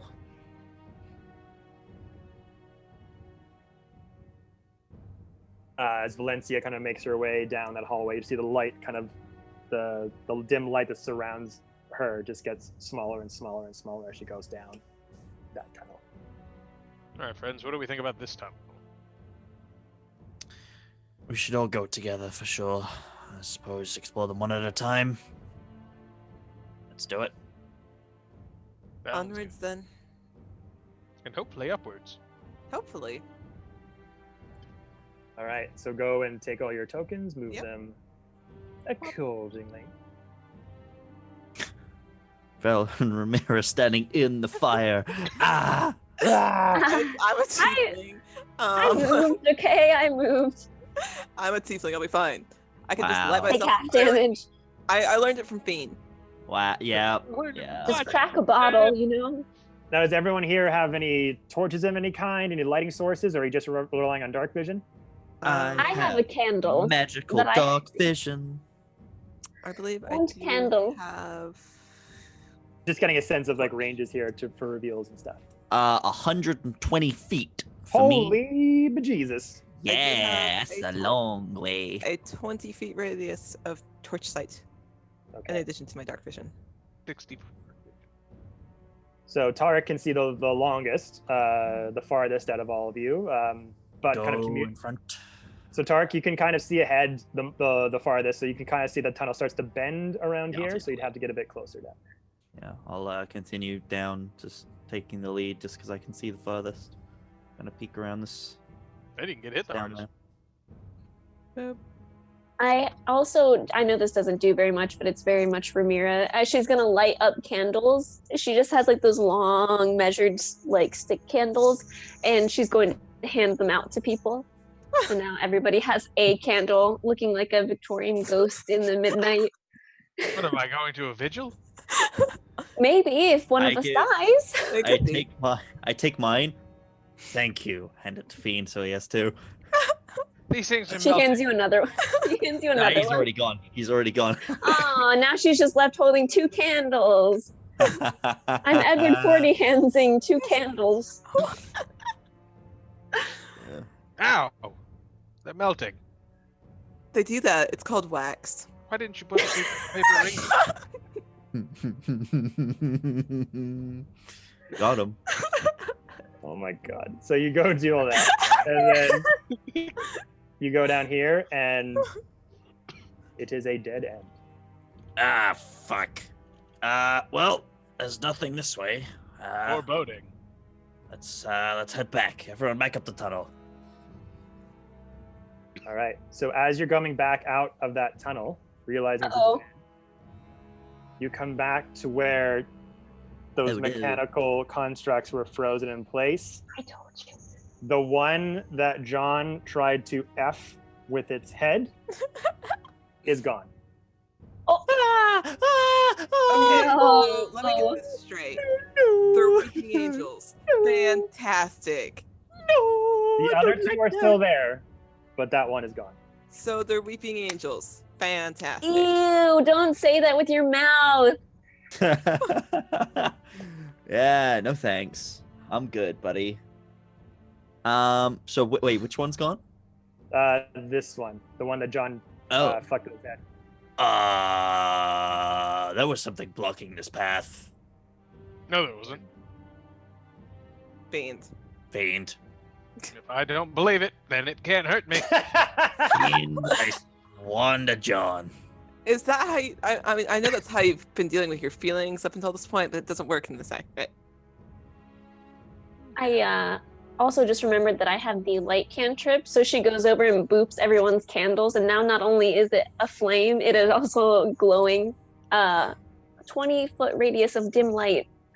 So, you're still holding candles that are aflame, and so is she, but then she goes boop boop, and them start to light up actually. Perhaps we should head upwards. North. Bless you. I'm giving you all your 20-foot dim light here. Oh, good, yes. Nice. If it is not there anymore, where is it now? And are there footprints? Ooh, good question.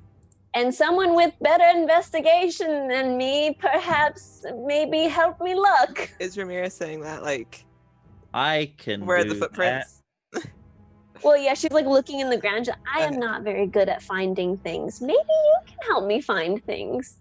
That. As someone who can see in magical darkness, I will have a look. Roll investigation.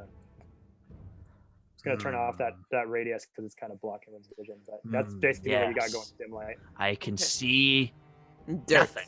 Dirt. You can see I dirt. rolled a 6 plus Dang 2 it. is 8. What? No. That's Unfortunately, you do not see any kind of footprints in the ground. Wait, is Ramira technically helping me? Do I get advantage? Ramira also sees nothing. That's Oh. up to them if they wanted to help you. Yeah, I can, or I can roll. It's up to you. What do you want to do, Ben? That's it. That you can either roll investigation or you can help Tarek roll another one. I think I will help. I will let Ben do it because, as you know, I am a top investigator, but Ben is far superior. That's a bit better. That's 13 plus 2, 15. Yes. 15. Financially secure 15. You look down at the ground, Tarek, and you're looking for footprints. And the ground in here is like it's a combination of like dirt, stone. Again, you look under the walls with your extreme dark vision and your dim light. You're seeing those sort of constructs on the side of the cavern walls, keeping it stable. You're looking for footprints. You see a few footprints kind of coming in and out from the entrance that you came, probably belonging to these two people. But you're looking for another set. You're looking at the feet of the other constructs to kind of match it. You don't see anything that matches their footprints. But what you do see is a singular snake-like path coming from the top of that pillar, starting there and going into the darkness. I point that out to everyone, and I'm like, nope, let's go north. To the north. North. To the north. The north. Oh no, Tarek's one fear, snakes. No, they're not. I have one fear. Actually, technically two. 3. I can think of 3.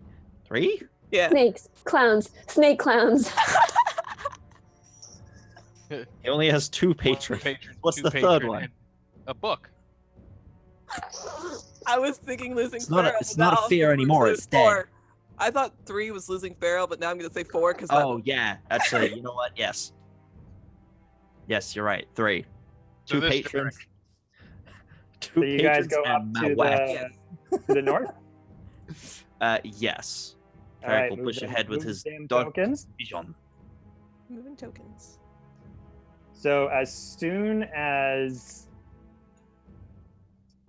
this is Fiend and Tarek stepping first into this area. Yeah. Mhm. Going ahead with my magical dark vision just so I can. So you would have seen Either this. way. I mean, you noticed this looking at the brazier Mhm. when you go into this area before sort of going past the brazier and going through that statue. You notice the brazier is got spider webs clinging to it Oh.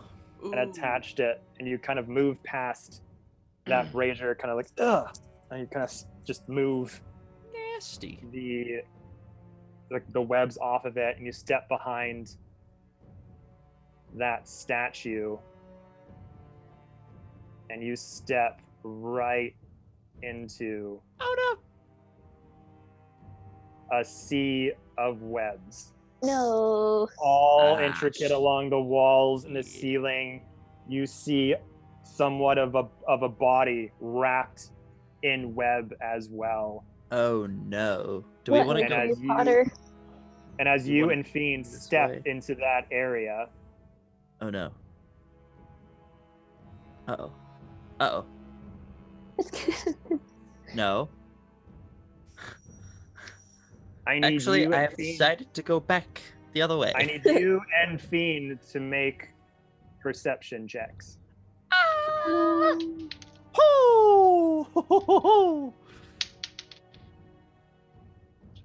Perception? Hmm. Ah, yes, my +0, but that's fine, because that's a natural 19. Ooh. Natural 19, I got a Get 'em. 16. a 16. You both kind of are stepping forward, and you start to see these spider webs that are like ahead of you, but you didn't really realize how much it consumed this room until that dim light started coming into view, and you kind of like look down your feet and you're like, holy crap, put your hand on the wall. Oh shit. Oh no. Oh shit. But you're able to get yourselves free just in time before you took any more steps further, possibly freezing you in place with how sticky these webs are. And Not as to go this way. Ramira and Farrell are coming up behind you. Nope. Stop. We're not going this way. I have decided this is a terrible idea. A lot of webs this way, and they're very... No, not this way. Are you? Nothing has been this way in a stuck? while. Nope. I am fine. You are not stuck in those webs. I'm not. right? The webs that you're stepping in. You weren't stuck. You were stuck for a minute, but you were You're able to stuck. kind of pull yourself out for a second. We did send the mullet this way. We'll go back. We'll just head back. It's not. Mullet not- came this way? God. No. Mullet went the second to bottom one. That's what I thought. I No was one pointing went. to the north one. Yeah, no, I don't think anyone's been this way. I highly doubt anyone has managed to go this way. There's so many webs here, and doubt anything's tried to move through that in a while. Well, then to the south. Yes. I need you all to make perception checks for me really quick. Yep. Oh no. Yucky. Yes. Oh no. I am good at perception. Oh, that's a natural one. Be a studious 11. It is a gymnast 16. That's a 24. Nice. 24. Thank you. You guys kind of going to those webs. Kind of shaking your feet and legs around, getting yourselves free of the webs. You're like, yeah, I think we should go the other way. The rest of you start to hear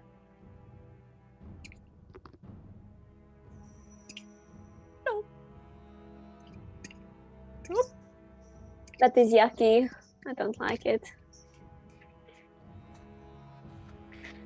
these little ticking, little spindly leg noises start to cover the cavern behind you. And Tarek, you having the longest vision out of everyone, Was this back in the main area? this is behind you. Oh, in Where the the webs were. You start to see swarms of tiny spiders No. starting Let's to not go that way. come out from the ceiling and the walls. Need some we raid. should go the other way. Let's go the other way. And they are starting to go towards your direction. What do you want to do? Running away. Run. Move back. Now would be the time for a fireball, Mr. Fiend. Not in this tiny cave. Let's move into a bigger space. If they decide to follow us, then that's them. Fireball. Do it. Are you gonna fireball over there? Do it. Yeah, right there. Do it. Do it. Do it. Do it. Do it. Right there? Okay. You guys start to hear the I don't and a like how bunch of giddy small, Kevin is. spindly spiders start to come up from the ceilings and from up on the ground. Let's go, oh god. You start taking it back, and Mr. Fiend just like, I fucking hate this place. Fireball! Flings it over. His emotions exactly. Love it. All right, so it's The landlords really let this place hit, go. or- Mr. Fiend Roll technically the dexterity. Roll dexterity, okay. I'm gonna be rolling this a couple times here. Oh no, Kevin. Just bring up these things. Okay.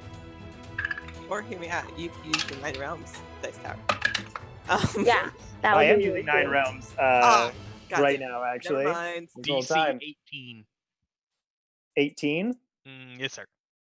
1 succeeded, 2 failed. That would be 33 fire damage to those failures and half that to the success. Okay.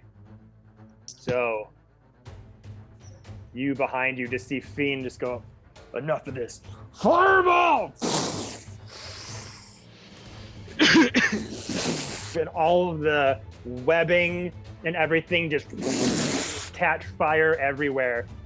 As you started to see all of these swarms of Oh. spiders started to come out of the cavern walls and out of those So many. So places. glad we didn't go that way. But again, in classic Fiend fashion,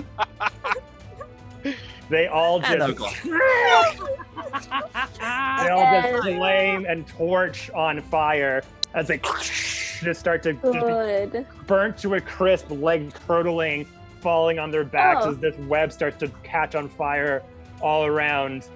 And you just hear little squeals and pops like popcorn kernels as things go.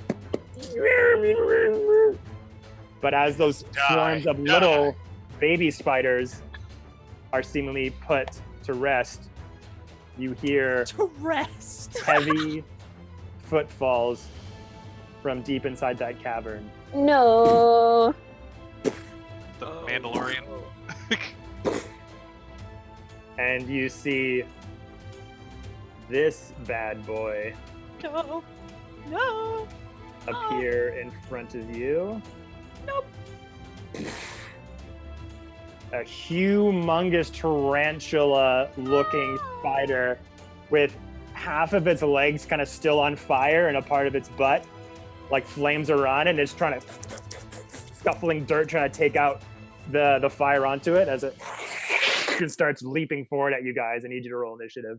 Oh no. Uh, How about no? Oh, cool. Well, Ooh. How about no? How about no? You How greasy Dutch bastard. Start. I love gold. I love gold. Oh man, it would have been so good if you got stuck in the web. It Right. would have been my father from the truth. Kevin is hoping Oh for my our God. downfall. One of these days, I'm waiting for Farrell to go. I just am. I'm waiting. no, not allowed. You turned into a damn spider. You started this whole thing. Yeah. All right. You know everyone. what? Shush. Okay. See if we can like this thing. 25 to 20. 20. 23.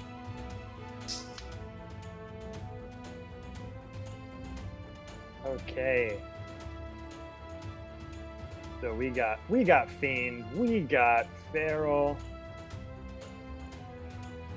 20 to 15. 15 exactly. Hey, Alright. Seth.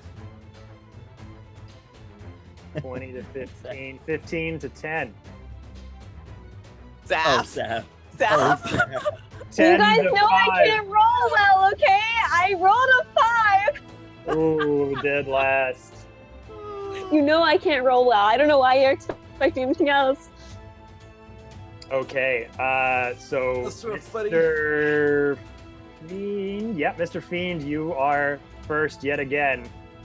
As you see this spider that's got kind of its back legs and its butt on fire from the blast and is trying to sort of put out the flame, it just starts rushing towards you. What do you want to do?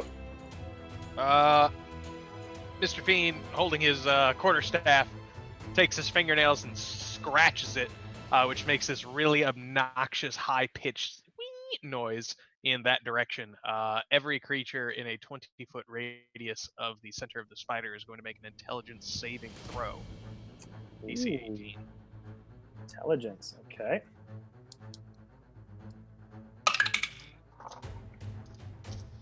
What was the DC? 18. 18? Yep. It's got a -3 on intelligence, so that's gonna fail. Ooh. Woo! Nice. 32 psychic damage, Ooh. and it has muddled thoughts for the next minute. It can remake an intelligence saving throw on the end of each one of its turns, but until then, it rolls a d6 and subtracts the numbers from all of its attack rolls every turn. So you go onto it as it's kind of like putting out that flame that you charged onto it, part of its skeletal spider body being charred and blackened, goes over to you and you just pull out that staff, make it long. You just put this high-pitched squealing sound. The rest of you, put your hand over your ears as these sonic sound waves emit towards the spider, and as it's about to creep up onto you, just goes, and just like its legs just leap up and isn't able to let go forward, and you just see it just kind of writhing in pain as it's twitching and turning, and it's just not able to go forward, and it is definitely like it's just messed up. It's jittering, vibrating. It's not getting any closer to you, Oh, not the jittery. and it's trying to move, and it keeps like falling on one of its legs and like falling over on the other. It looks really messed up. I'll leave the rest of you, Tarek. Ha! What? After that, we go to Farrell. That would be me. Let's see here. Okay. I am going to cast Moonbeam. Moonbeam. I haven't got a What a chance to dirty use it yet. So a silvery beam of pale light shines down in a 5-foot radius, 40-foot high cylinder centered on a point within range, which would be the tarantula. Dim light fills the cylinder. When a creature enters the spell's area for the first time on a turn or starts its turn there, it is engulfed in ghostly flames that cause searing pain, and it must make a Constitution saving throw. It takes 2d10 radiant damage on a failed save or half as much on a successful one. So I'm going to roll to attack. All right, so move your token just in place so you can see it, because you're kind of behind that construct. Yeah, I'm going to stand right there. You'd have, if you're going to shoot with right the beam, there. you'd have to get on the other side of it. That's fine. Yeah, I'll move there. Yeah, okay. So you're going to be there, and then you just kind of concentrate and get that radiant moon light That is a 19. to hit. Yep. 19 does hit. Roll damage. Fantastic.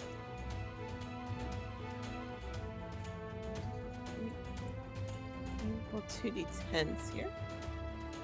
And that's 18 damage. Yeah. 18 damage, okay.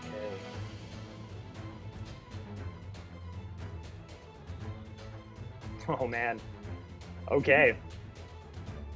So the moonbeam is it you center on a point and then the light kind of shoots from you? It shines down, so it'd be more like a cylinder down, like I cast it and then it comes down on them. Okay. So this spider entity that's kind of trying to go forward, but that sound just not able to make it move forward anymore, just making it so disoriented. You kind of go past Fee and you're like, it's my turn for some retribution. You kind of go sort of center on where it is. You just kind of focus. Just kind of close your eyes, and the rest of you just kind of see this almost like a beam of moonlight is shining through the cavern ceiling somehow. You just see this kind of spotlight on the creature, and it has this kind of spotlight circle underneath it, and the rest of you are just kind of like, what? Because you haven't really seen her do the spell, I don't think ever. Ever. Or no, never. Ever. So you're kind of like, whoa, Farrell can do this. And So she with complete and utter confidence just. when as the hand goes out, the spider that's kind of like getting its senses back kind of starts to get up on all its legs. You just see this spotlight become solid as it goes, and it just pierces through the spider's abdomen and just pins it like a nail just hitting an insect through the dirt. And its legs all go up, and its abdomen just concaves as you see green blood just start to seep out of it. It goes, Hammer dawned that thing. and you just hear this light little, this light sort of hum as this vibrating light becomes solid for like a few seconds and then disappears, taking out that spider. Good job. And all of the webbings and everything in front of you have all been burned away. This is the first one I've gotten to have the final one on. Eric's just there, ready with his Eldritch Blast, and like, oh. She just kind of like pulls her hand back and goes, I got this one. Ramira was also warming up her hands, and job. she was like, "Oh, we are not Wow. fighting anymore." You did a good job. Well done. 2 thumbs up. You fight good. You fight good. You fight good. Do we want to continue this way? Wait, are they burnt out like all the way? Like with my Yeah, Devil's with your Light, dark can I, like- vision, whatever webbing that was around Mr. Fiend's fireball just like Yeah. lit up. So all if I of- stand here, can I see down both tunnels? Yeah. So At least looking- until there's a curve for Mhm. 120 feet. Yes, Yeah. yes, sir. So you can see around probably there, from where you're standing, like there. And then Okay. around here, you see to about there. Okay. All right. If I take a few steps this way, if I stand like here, can I like see around this corner and see if this is like a dead end over here? Because it looks like it might be. Let's see, it's 100 and some odd feet you can see. Yeah, 120. I can see. You can double see sight. all the way. Oh wow.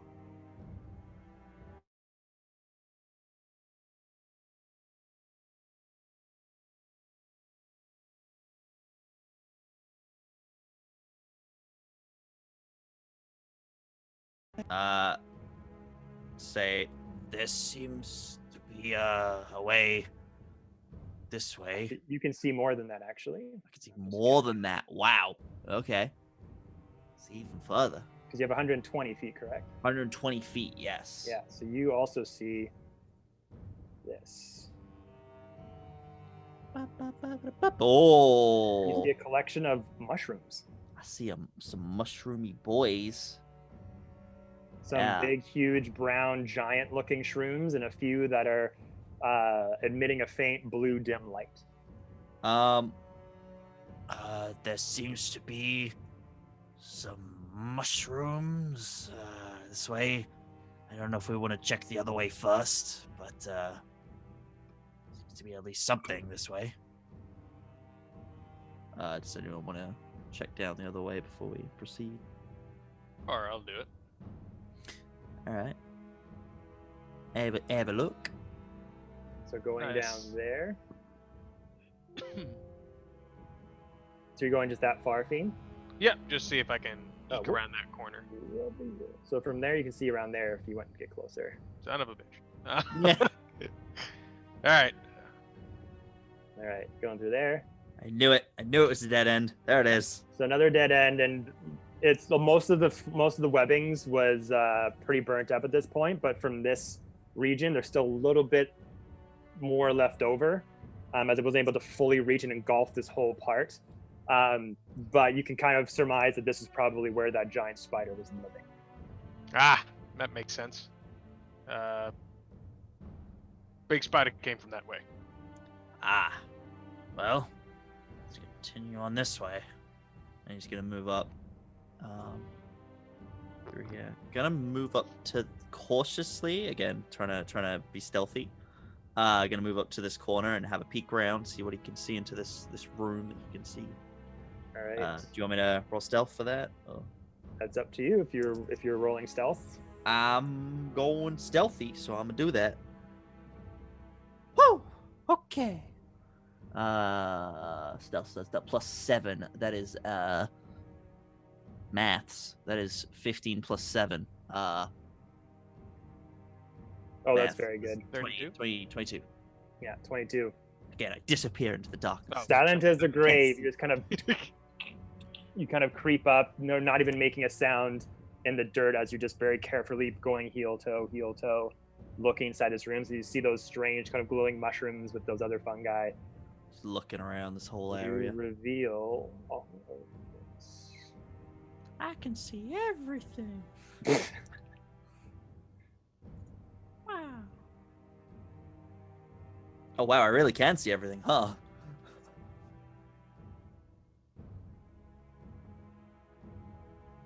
I mean, with 120 feet vision, if you just like went from right to left, you'd Yeah. be able to see all that.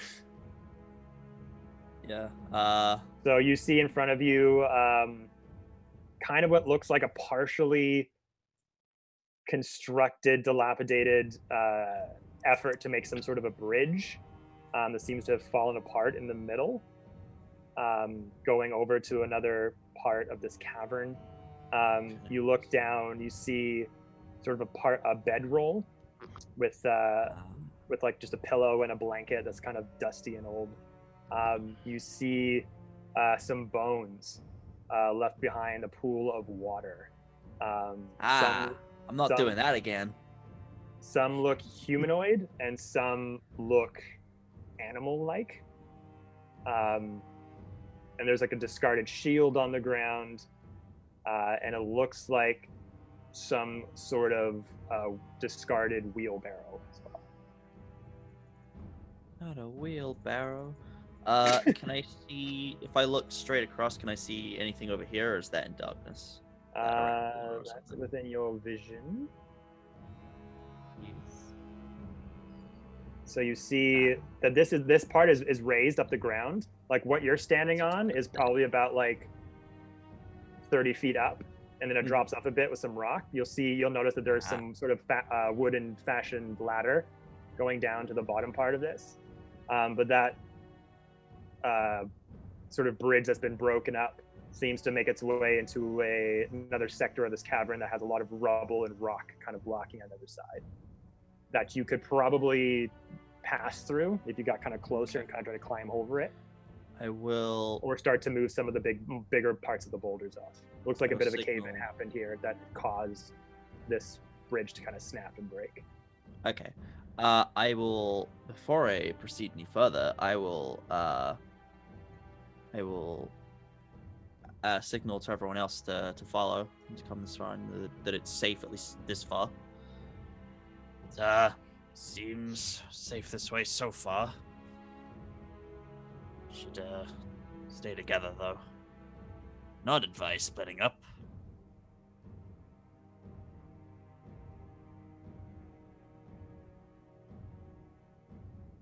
All right, so the rest of you follow suit. Cool. What would you like to do from here?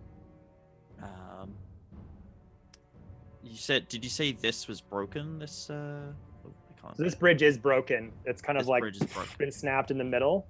So you could take that down if you like, traverse down to the bottom part, or you can use that wooden ladder over there. Okay. And But then the I other cou- part of the I ladder couldn't is get also the- like broken like this. So you could use part of the bridge to kind of go down to the bottom level. And then if you Yeah. wanted to, you could probably try to use the other half of the bridge to like climb up it. To where Okay. Yeah, I'll stand up here and see what I can see. Can I see past the rubble to see further down? Well, hold just Ramira and Farrell, are you going down there as well? Are you staying up there?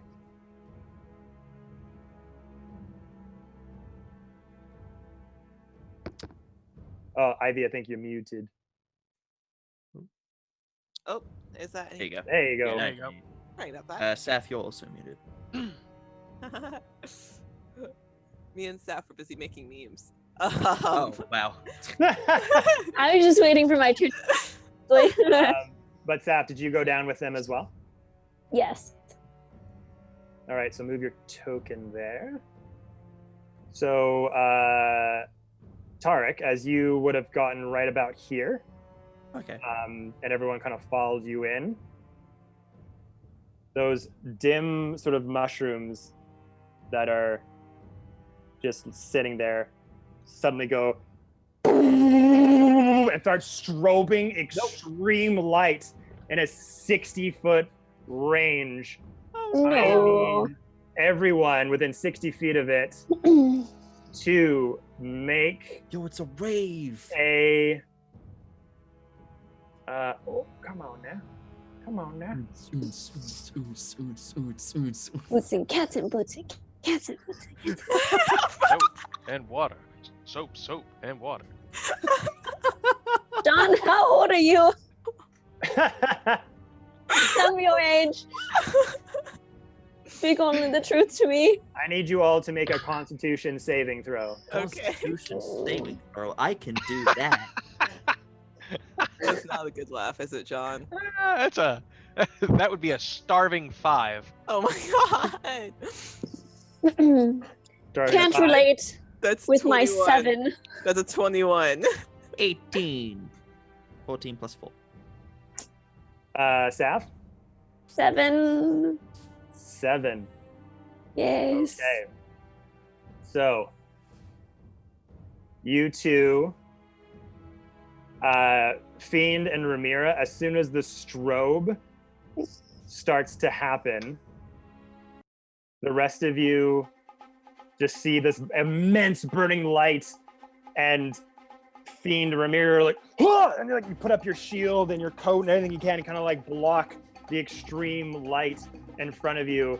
But unfortunately for Ramira and Fiend, the light just burns your retina to a crisp. It is just it's just like someone shining a laser pointer straight into your eyes.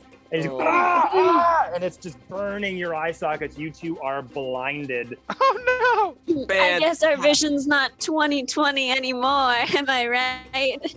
No, this is exactly what I think vision would be like in 2020. And as that happens, the fungi that look like they were rooted next to that bigger one start to No. I ain't getting stalked by this thing. And we are gonna stop there, everybody, and continue this next week, because we're weekly now. Next week, you guys. Next week. As the Frostbreakers themselves, the saviors of Wagon community, trudge through Saviors is a the strong word. underground museum to find their way to the Wagon's community treasury. Thank you guys all so very much for tuning in tonight. And So again, many lovely people in chat tonight. come back next Monday, everybody, because we are going weekly. Next Monday, come back right here, 5 p.m. PST, to see where the adventure takes the Frostbreakers next. Also on the channel, we have the next edition of the Phalai campaign, the other campaign that I DM with some amazing D&D TikTokers. That's a level 3 campaign at the moment. Also an amazing story with some amazing role players in that. And they are coming back after a break as well. So if you want to tune in for that, that's this Wednesday, 6:30 p.m. PST. Don't want to miss out. We have a special guest, none other than @Odinson of the TikTok fame. Yeah, he is making his D&D stream debut this Wednesday. Got him to come for one session because you love Australian times. So tune in for that. It's going to be awesome. I can't wait to see what he's come up with his characters and everything. But again, guys, thank you so very much, as always, for all your love and support. Please tune in to the Dice Cream socials every day, @Dice Cream Sandwich, on Instagram, on TikTok, on Twitter, to learn about all of the giveaways and prizes and everything, and stream updates that we got going on. Do it. Was that Ivy? Oh. Never mind. I thought you said something. All right. Thanks again, everyone. We'll see you all here next week. Till then. Bye.